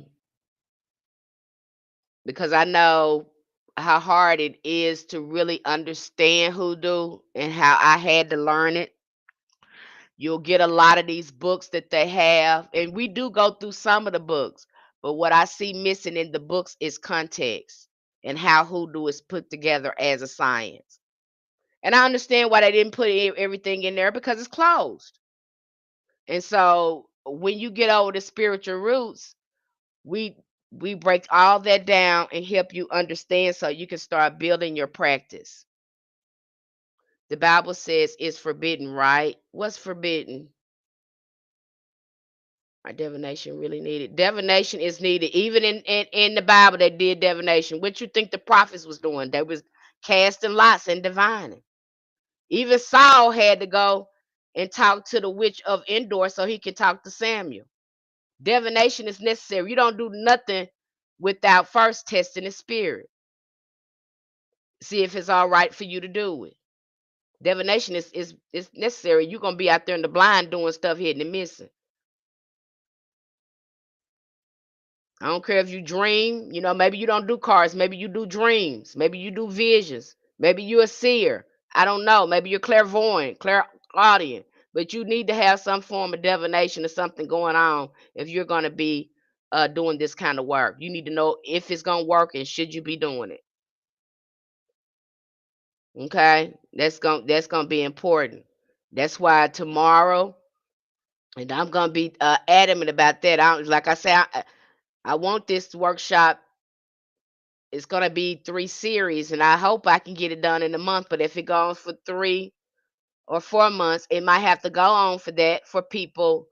Because I want to make sure people grasp it and that they're getting what they need in there. That's my thing too. I like to assess what are your goals, where you going with this. How can I help you? Because my thing too, if I can help you, I want to help you. That's what I'm over there for. That's what the ancestors got me there for. Okay. Because again, I question too a lot of these practitioners. Why did y'all get in this? Did you actually get in here to help people? Because sometimes I see y'all talking about this and you're saying a whole bunch of nothing. You're surface level and people are not getting the full context of it. You are not articulating hoodoo as a science. And this is a science. You know what I'm saying? Thank you for sharing such wisdom, my sister Queen. Much respect and gratitude. Thank you, King Me. And see, people are not breaking it down like this. They're coming to you, making it seem like it's just Christian. Oh, just say this psalm and say this psalm. Why are you saying this psalm? We break it all the way down with the secret of psalms and start letting you see there are other uh, angels that's embedded in some of the songs and codes that you're invoking when you say these psalms. Then we help you form a ritual so when you use this psalm, you keep this in mind when you're doing it. Okay, so nobody's breaking it down for you. Again, they're going to they want hoodoo is not Christian. Stop doing that. It's not that. We didn't. It's not that. Okay. Yes, we use the Psalms. Do you know why we're using it? But we got so much occult knowledge in there. There's a lot of occult knowledge in there when it comes to that. What you see in the Bible is a lot of occult, so a lot of occult science in the Bible. Who you think wrote that? Okay. And then when you look at hoodoo again, and it's uh from an indigenous perspective, because that's when it becomes really close. When we start looking at uh shamanism, the magic becomes sacred. Then you go all the way back to our indigenous roots. We just break that down in so many ways so you can comprehend it. I'm break that down in so many ways, look at it from so many perspectives that you're going to comprehend it and you're going to grab your magic. You're going to see it. Okay. I'm not gonna give you. You might tell me that you're working on something. I'd be like, okay. You might tell me what you're doing. I might recommend something for you to add or something like that. But for the most part, you come up with your own workings. You know why? Because you know what works for you. You know how your mind works. In order to work magic, you'd have to know how your mind works. That's why uh, it's not a one size that fit all in magic.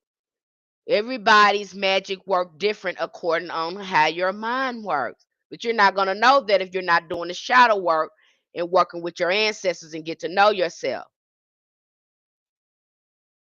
No, there are not many explaining, just the conjures. Okay? So there's so many moving parts, and once you understand the parts, the science behind it, you understand necromancy. You understand Solomonic magic.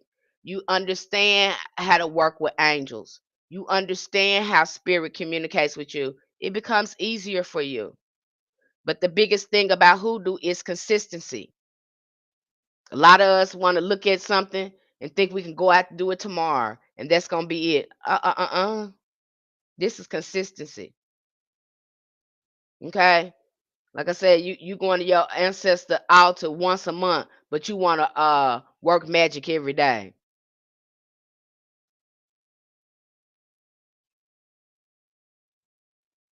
Okay?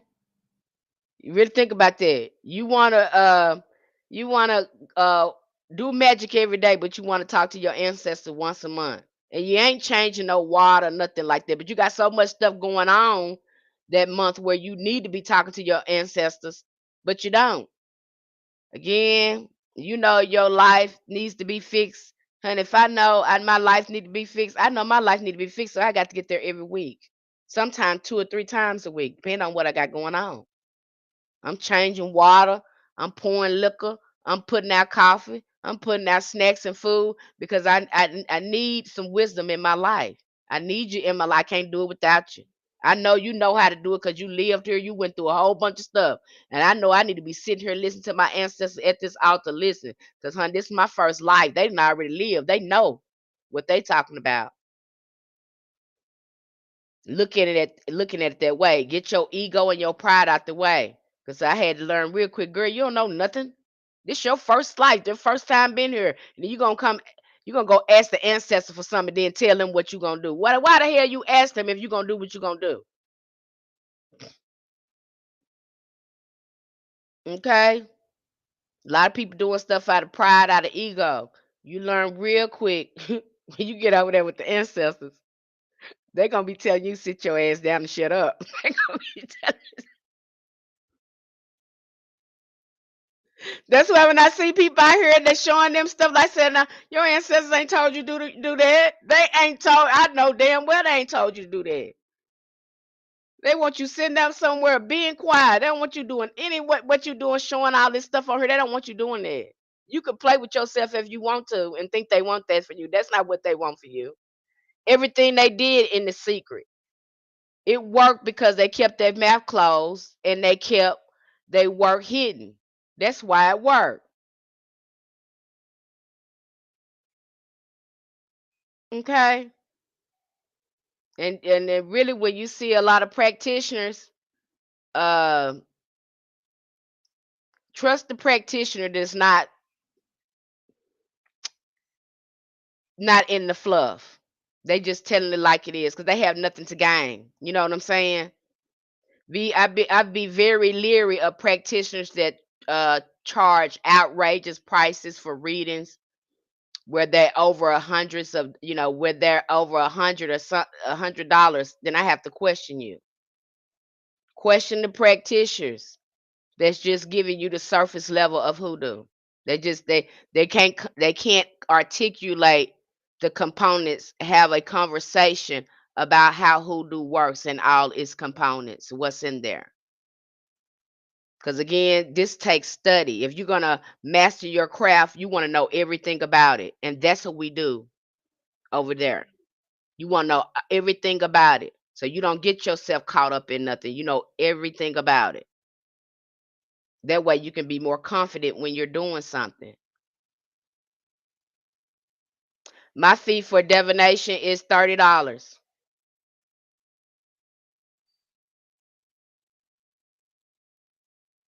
Okay, that's my fee.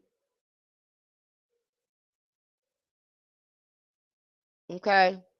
And you see some people they charging hundreds and hundreds of dollars, and then these folks don't even they're not getting any divine guidance. They ain't getting no healing. These people are doing giving them a storytelling uh with the reading. There's no reason to do that. All you got to do is read the cards. That's it.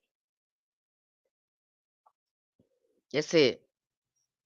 You're just a messenger. You pass that message right along to them. But you got some people, they put fluff in these tarot readings and some of this divination. That's why we're going through this workshop because I know how important it is to get uh, to get a real divination reading. Because a lot of them people, I'm seeing people, they ain't studied this. Okay, how long does it take? What do you mean? How long does it take? What are your fee for divination? If I can ask.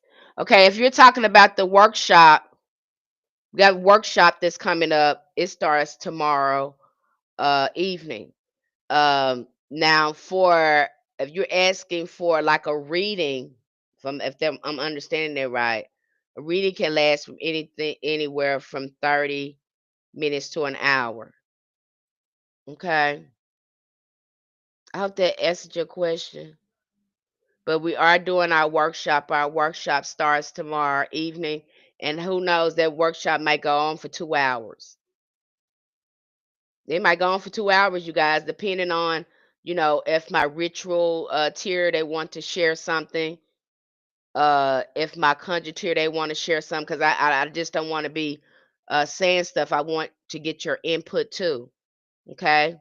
Because when you guys are sharing things with me and telling me things, I'm learning too. We are all practitioners in here. I'm just sharing my experience and wisdom that I've gained with the ancestors with you. I can't take it with me. I gotta transfer it to you. Okay. That's why everything over there is really affordable, but it's quality resources. You're not going to see any resources like this that's quality where you can take away and you're going to constantly have that information for a lifetime and reference it. The lectures, the videos, the books, you get all of that. That's so much resources. And then my knowledge on these subjects where I break it down. I just don't give you a book and I tell you about it. No. No, we're going through that book together. I'm going to show you where the hoodoo is at. Okay? You need to know what you're looking at when you're looking at, because some of us are just looking at this stuff for the first time and we don't know what we're looking at. And so I go in there and I break that down for you. I don't want you to have any misconceptions or confusion when it comes to understanding your magic or this work. I would like to come to the workshop. Well, get over there, click the link in the bio. In the link tree, it's called Spiritual Roots Hoodoo Community, and and choose the ritual tier. The ritual tier. Only the ritual and conjure tier will be in the workshops. Okay. Yes. Yeah, I'm just gonna be teaching because I'm not telling you anything. You're gonna tell me what you're gonna do with your magic. You're gonna tell me your goals. Now I can give you some recommendations on how you can amplify it and make it, easier for you. That's what I'm here for. To take all the fluff out, and help you perfect your own magic. And you got everything you need over there to do whatever you want. But you better ask your ancestors. I'm gonna be there for that. I'm gonna be on you about that ancestors and doing that shadow work because that's the core of your practice. That's what makes this work. Okay. And we talk about a variety of subjects over there to help you understand hoodoo. The indigenous components, the ancestral components, the high magic, the low magic, uh, and we look at some of the work that our ancestors have done, and then we compare and kind of see how it resonates with us. This is a book I love over there that was written by Henry Hyatt. It's called Root Work, Conjure, and Witchcraft. It was written, I think, in the early 1930s or 40s. Very good book. 1,000 pages full of workings done by our ancestors. Okay, 1,000 pages of stories and work that they have done. Very, very resourceful. Okay. Can I have the name again? Spiritual Roots Hoodoo Community.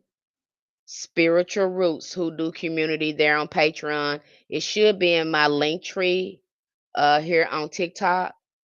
It should be in a link tree somewhere. And on YouTube is on the bio. You can go to the channel bio and click the link and get over there to Patreon if you're interested in on the YouTube channel. Okay. But we break that hoodoo down, we break it all the way down. Now I've never heard, like I said, I haven't heard many people talk about hoodoo in its entirety like that. I'm hearing people talk about these different workings, but not talking about when to do these workings. What should be done before you do the working? See, no context is being given here.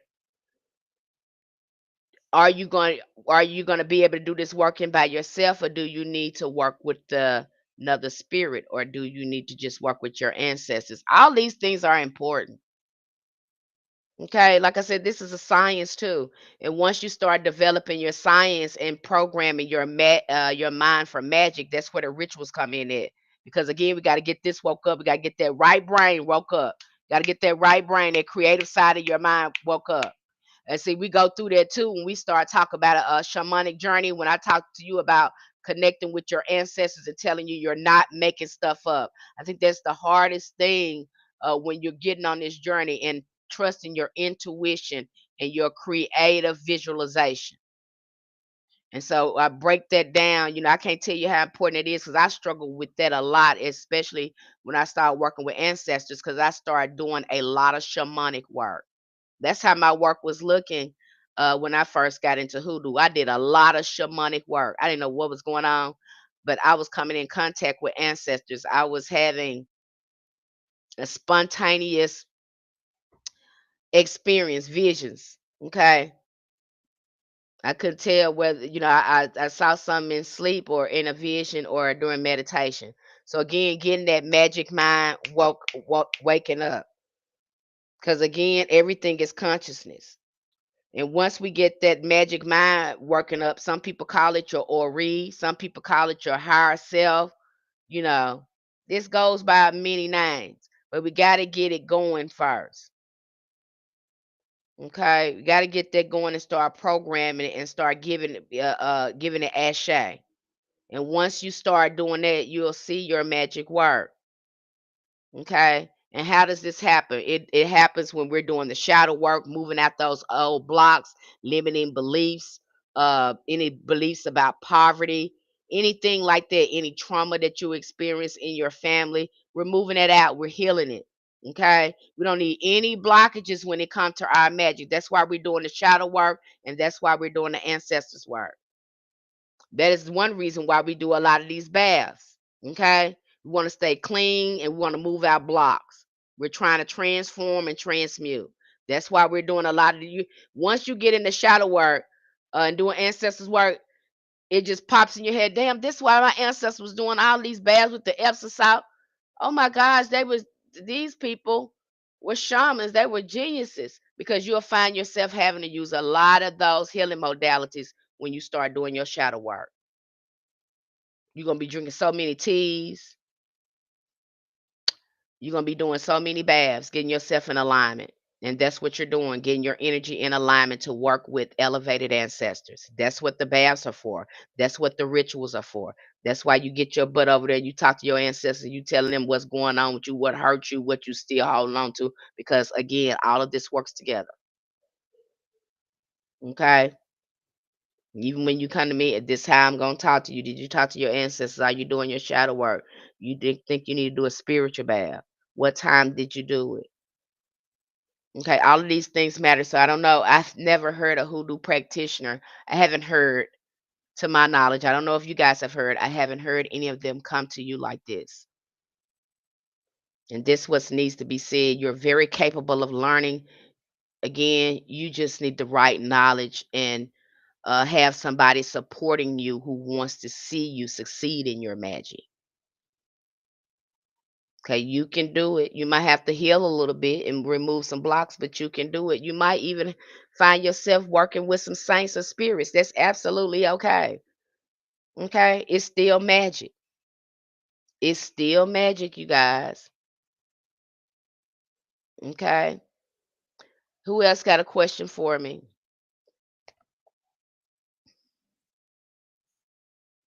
And again, if you want to get into our workshop, a divination workshop, uh tarot card workshop, it starts tomorrow evening. And again, that course might, it might go on for 2 hours or more, depending on who wants to share, who wants to give insight.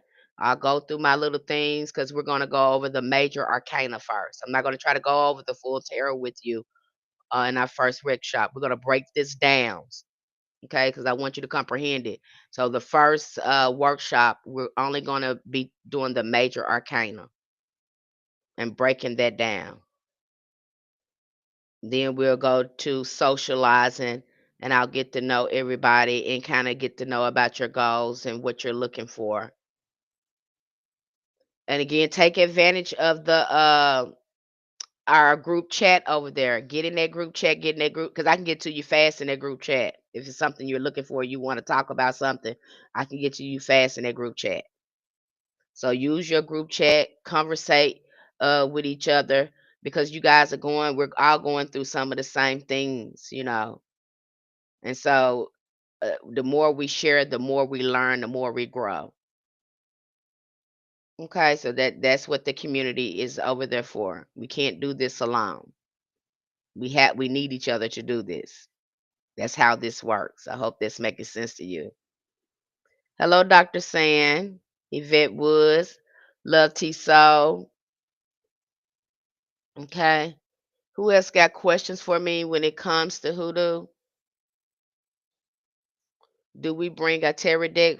For I would do. Yes, I would recommend. Kay, bring your tarot cards. Bring your tarot cards. You should have your tarot cards with you. You're gonna need them.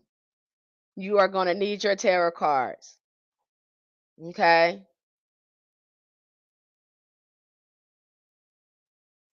And I think at the end of that too, at the end, and we kind of wrap things up in our workshop because I don't know how long I'm gonna have this recurring and going on. But at some point, we're gonna be doing test readings because I want to make sure that you can read your cards. Once we've learned everything and covered everything, we will do test readings because you'll do a test reading. I want to see if you can read those cards. If you don't have any cards, you can just come. Okay, that's fine if you don't have any cards. But if you do have cards, bring them. Okay, because I want to get you used to them as much as possible. Especially, you got your own tarot cards. I want you I want you practicing with those cards all the time. I even want you sleeping with them up under your pillow. Okay, I want your cards wrapped up all the time because that again, we want to keep them clean. We want to keep them sacred. And if you're using those cards with your ancestors, use particularly those cards to talk to your ancestors. Put them on your altar. Okay? Trying to sign up for the workshop, having issues. Okay, so you again, if you're trying to, again, the link is in the bio. It's Spiritual Roots Hoodoo Community. If you're trying to go to the workshop, you'll have to choose a ritual tier or a conjure tier. You'll have to choose a tier. So I don't know if you're looking for a workshop to purchase separately. The workshop is included in the ritual tier and conjure tier. Okay.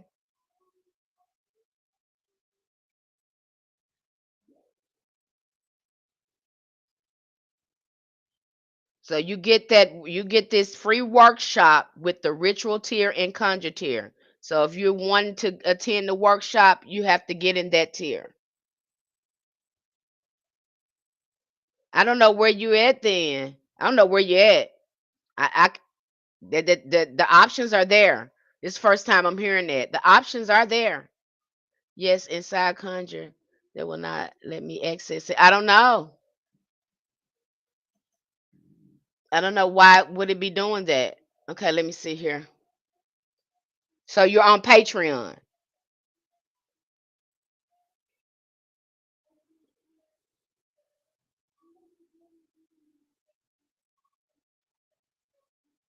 Okay, I don't know why it would be doing that.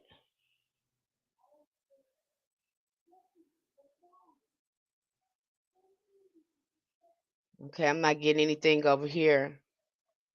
Uh yes, inside the conjure. They will not let me access. I don't know why I would be doing that, beloved.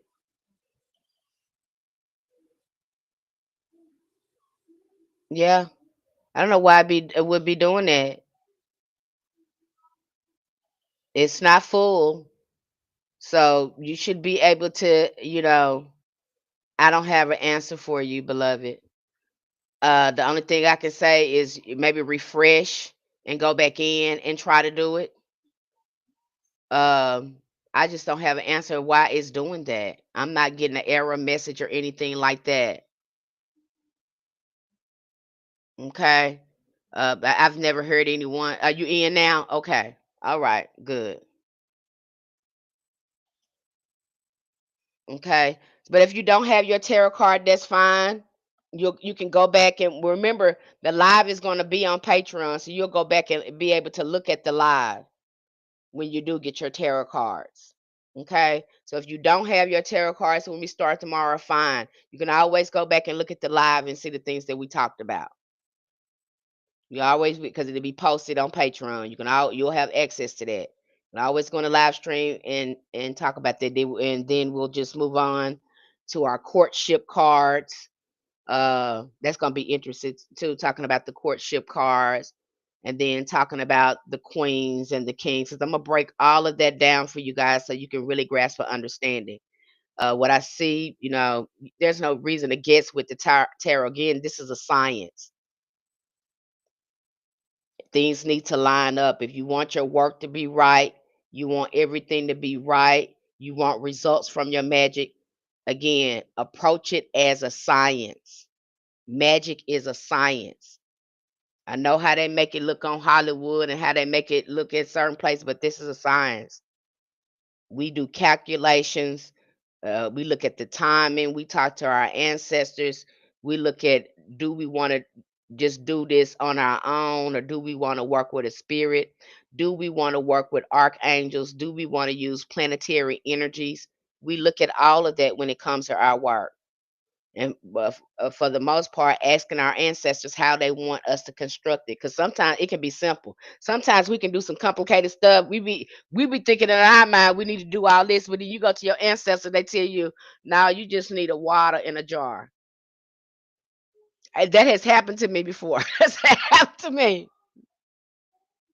That has happened to me. They do the most simplest thing. It be the simplest thing that they want you to do. It don't take no bells and whistles. You have all this stuff planned out where you're gonna do all this. And there's nothing wrong with that. You can make it as beautiful as you want to. And sometimes ancestors will come to you and be like, all you need is this and this. We need you to burn a candle on this and put it on that jar. That's it. Do it at this time. And sometimes their magic gonna look totally different from your magic. That's how you know it's them. Because you're gonna look at me like, that's it? Yeah, that's it. And we don't need you to do nothing else. When you be doing, that's how you know the ancestors is leading you when you doing stuff that you don't want to do and it's looking different from what you would do. That's how you know they leading you. Okay? And it don't look like nobody else's magic. I love to see you guys that create magic that's yours. I love to see that.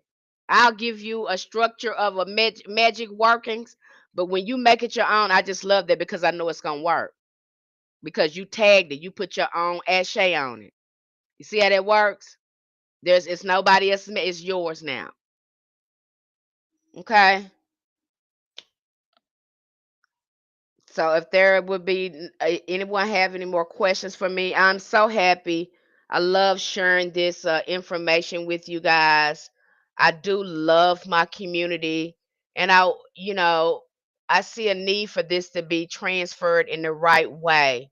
And some of our elders didn't, they couldn't explain it to us, so they didn't have words to it for it, or they could not transfer to us because a lot of them are gone. But now we get a chance to look at it together and really expand on it and grow hoodoo. And my thing is to document all the science. That's why we're over there on Patreon. Everything is documented, so you cannot get it twisted. We're not just going over Psalms, we're going over the full components of hoodoo. And see, again, I feel like too when people do that, it's like you're doing the same thing with the preacher. You got them saying and doing stuff they don't understand. You just got them doing. They want to follow along. And then I'm concerned with the people that's following them, like you haven't deprogrammed. Because here again, you just following stuff blindly. You don't get it, you know. That's just my take on it, you guys. All right, but I love my community, and I know that this is essential for us getting back to who we truly are. Okay. Anybody else got any question before I shut it down? And again, we just went over Mary Magdalene for those of you who wasn't here earlier, especially on the YouTube channel live stream. We went over Mary Magdalene and we broke that down. If you want to hear more about Mary Magdalene, that article is over there on Patreon. If you want to, you can join over there and read the whole article over there. But we'll be coming back with more biblical figures from a hoodoo lens and perspective. You know, so not only do we go through, the songs, but again, understanding the archetypes so we can work with some of those energies and keep those in mind when we're doing working. Because the Bible, we look at the Bible as a grimoire. It's a conjure book. Okay. Even though it's got many layers to it, many meanings and layers to it, when we look at it through a hoodoo lens, it becomes a conjure book, a grimoire. And when we start looking at moles and all them people become conjure people and root workers, because that's what they was. They was conjure people and root workers. That's what they was. Now you Christians can get mad about that, but if you look at Jesus, Jesus was that man was a conjure man. That man was doing necromancy. He was raising people from the dead and all that. And then you come over here and try to get on us about something. Huh, you don't even know about your religion. Then talking about we work with spirit. Well, hell, you calling on the spirit, ain't you calling on Jesus? And I don't know why you scared of a spirit, because that's what you is. You is a spirit. And one day that's all you gonna be is a spirit, because you're gonna have this third dimensional avatar body no more.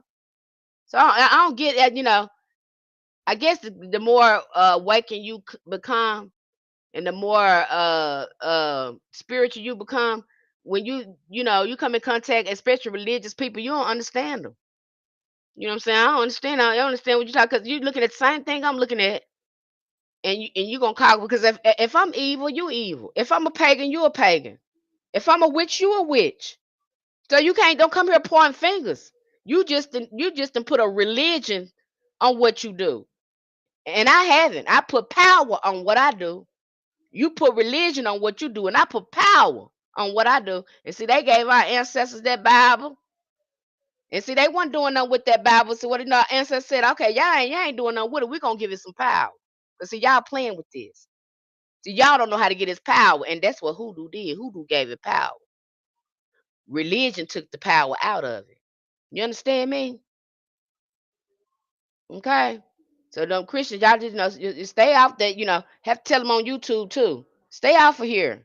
Cause you ain't really know the truth. Y'all conjure and do root work every day. So you just stop it. I never forget that lady that stood up in church. That woman stood there, and I don't think people got it, because see, they they done Christianized it. That mother in that church, she said, "Honey, you don't come around here cussing out God people, disrespecting God's people." She said, "Honey, I would turn a plate down on you and you lose an arm." Oh, thank you, Jesus. She said just like that. I said, "Oh my God, that woman just did conjure right there in the church." The mother did. So they know what they be doing. That woman said she would miss a meal on your ass and you would lose an arm. And then she said, "Thank you, Jesus." And that's just how we do conjure. That's how we do conjure. I'm sorry I have to do this to you, but I'm gonna go ahead and put your ass in this pot. Thank you, Jesus. Please forgive me. That's conjure. That woman did that on that TV right sitting up in church. I said, "Oh my God." And that went past people's head. And I said, that's real hoodoo right there. That woman did conjure right. And she meant that shit. She meant it. She meant that. She meant every word she said. And I said, and I bet she got some power in her too. I bet she got some power in her. I bet she do. Tad, how many times she did that to somebody? You understand me? Talking about we doing witchcraft over there, and y'all experts at it. Y'all experts at it. All you prayer wars and conjurers over there in that Christianity, that's what you doing. You conjuring. So don't get over here pointing no fingers about what you ain't doing, because you doing it. It's in you. It's in you to do it. I can't see you not doing it. That's why the black church was created, for the conjure. Even when we sitting up in there praising with the Holy Ghost, you conjuring, you doing root work, so you can just stop it. Stop it with yourself. Stop playing with yourself.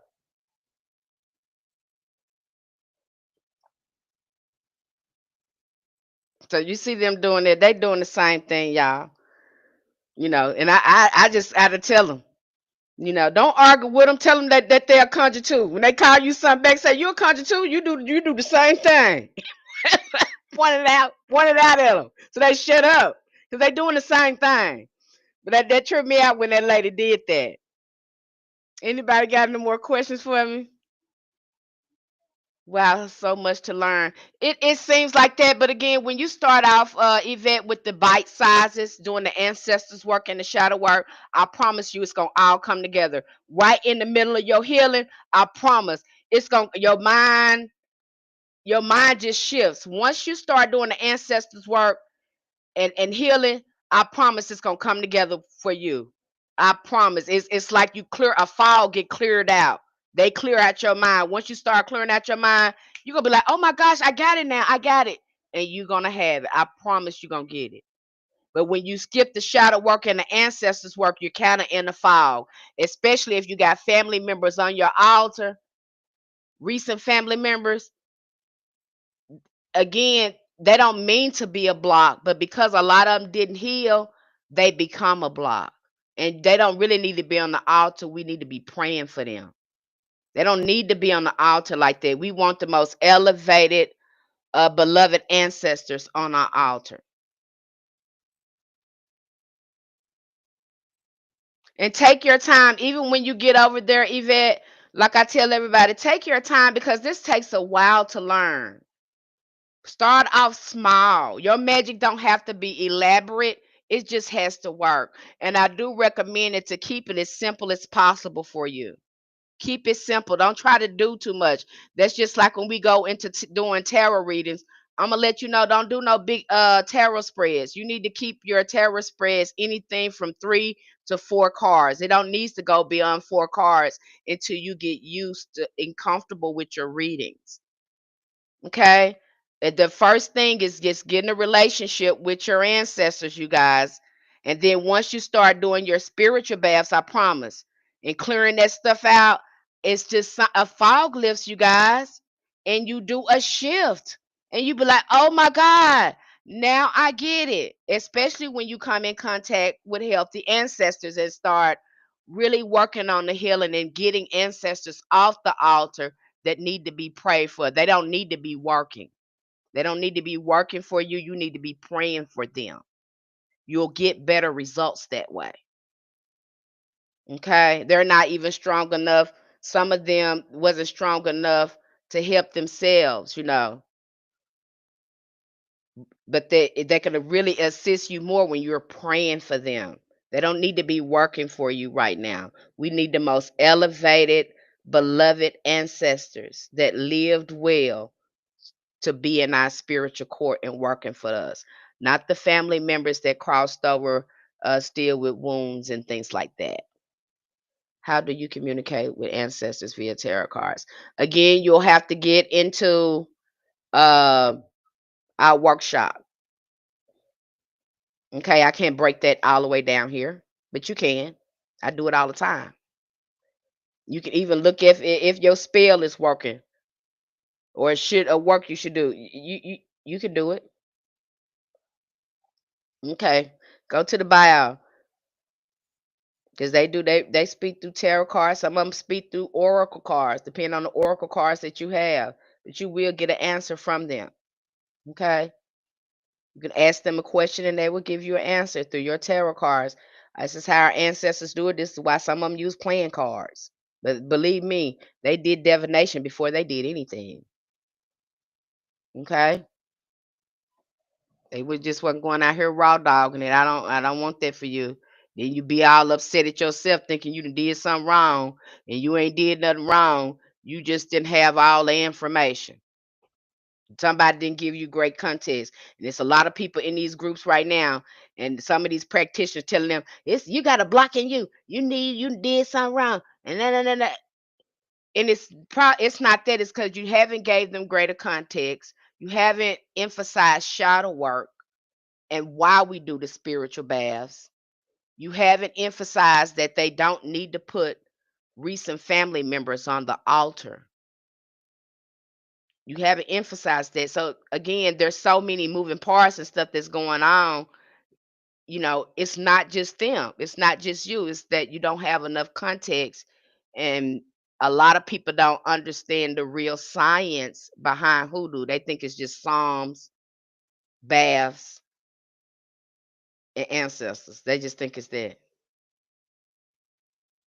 They don't know the real science behind it. I've never, like I said, I have not seen a hoodoo practitioner come here and talk about hoodoo the way articulated in the way that I'm talking about it. Okay. Yeah, it's some people use playing cards. I just did a lecture on that where everyone uh got those books about how to read playing cards for divination as well. I don't use playing cards, but our ancestors used to use playing cards because some of them didn't have access to tarot cards, so they use playing cards.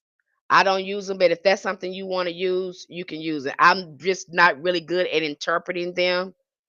I probably could, but I just don't. But some people do. I see nothing wrong with it. If it's a divination that it work for you, use it. And again, we have a book over there uh where I did a lecture on there where you can it teaches you how to use the playing cards for tarot cards. Okay?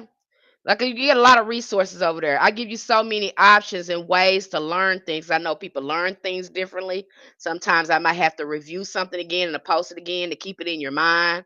I understand that.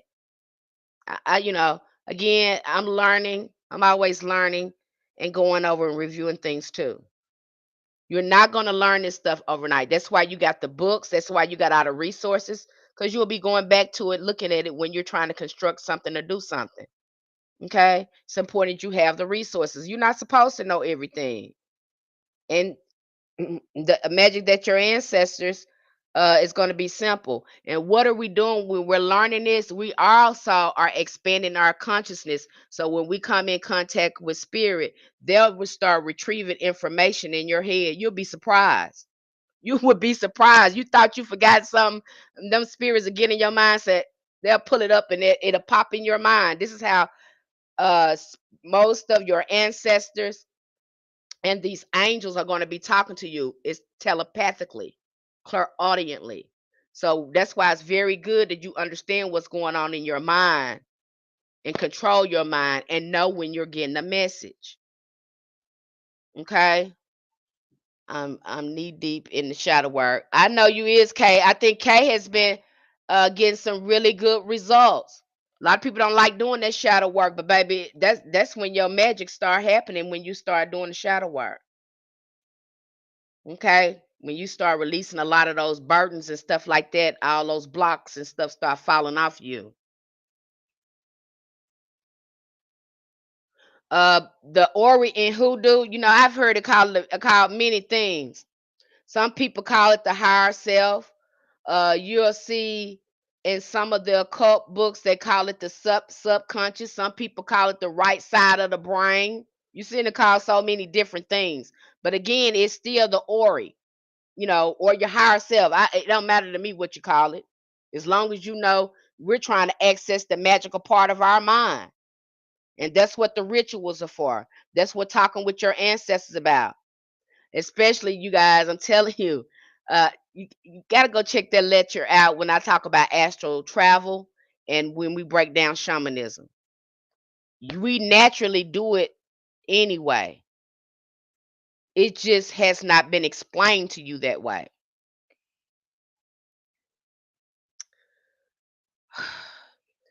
The Ori is the highest part of yourself. I wouldn't say it's the soul, so to speak, because that's more depthness when it comes to that. Your Ori is, you can think of it as your guardian angel too. Let me say it that way too. It's sort of like your guardian angel. Okay? But we got to get that working for you. We got to call that thing out, and it's residing in that subconscious. We got to get it to the conscious. Okay? And you'll know once you start doing these rituals, start working with your tarot card and ancestors more frequently, your dreams should start kicking up. You should start having more ancestors' dreams. You might start dreaming of angels coming in your dreams. Your dream state will kick up once you start doing your rituals and be consistent. You will see a shift. There's no way you won't see results if you're doing the work. If you're not doing the work, then you ain't gonna see no results. This ain't no fly by thing. Magic takes time investment, and those spirits are watching you, and it takes time for you to develop a relationship with them, like with anyone else. The workshop, it comes with the ritual and the conjure tier. So if you get the ritual tier or conjure tier, you automatically get the workshop. Okay? You automatically get the workshop if you go into the ritual or conjure tier. It comes with that. All right. So, but if I were you, I just get in the ritual tier. But it comes with that. And our first session, it starts tomorrow evening. I think around 8 p.m. we get started. It might be long, you guys. It might be 2 hours long. It depends on what y'all got going on and what y'all want to share with me. I don't know. Okay, but we're definitely going to go over that major arcana first, and then y'all can chime in and let me know what you think.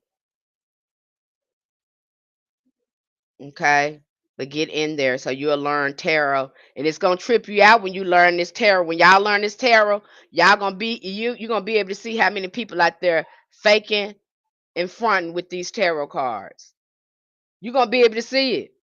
Once you learn this tarot and you learn what this is, you're gonna be able to spot when somebody is up there faking and frauding with these tarot cards. You're gonna see so much of it. Okay? Because a lot of these people up here, they are faking and fronting with these tarot cards. I've seen it with my own eyes. Yes, it's safe to use the tarot. Okay? It is safe. A lot of they put spookism in spirituality. There is no spookyism here.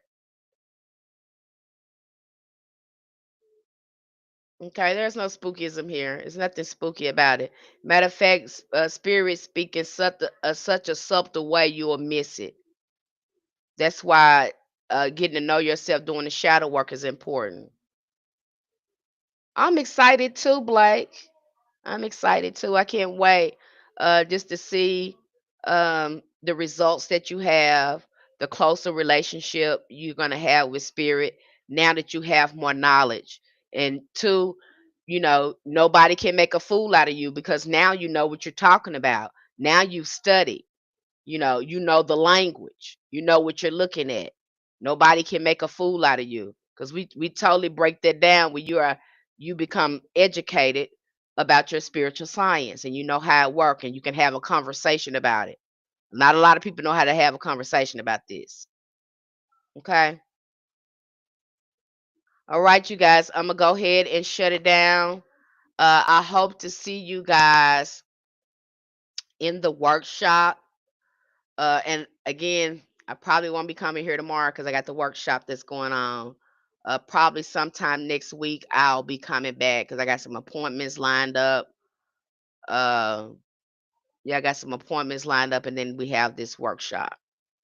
Okay, but if you want to hear from me, if you want a reading from me, again, DM me. If you want a hoodoo birth chart, I love those because that really helps people get a head start on their shadow work and they know exactly what they want to do.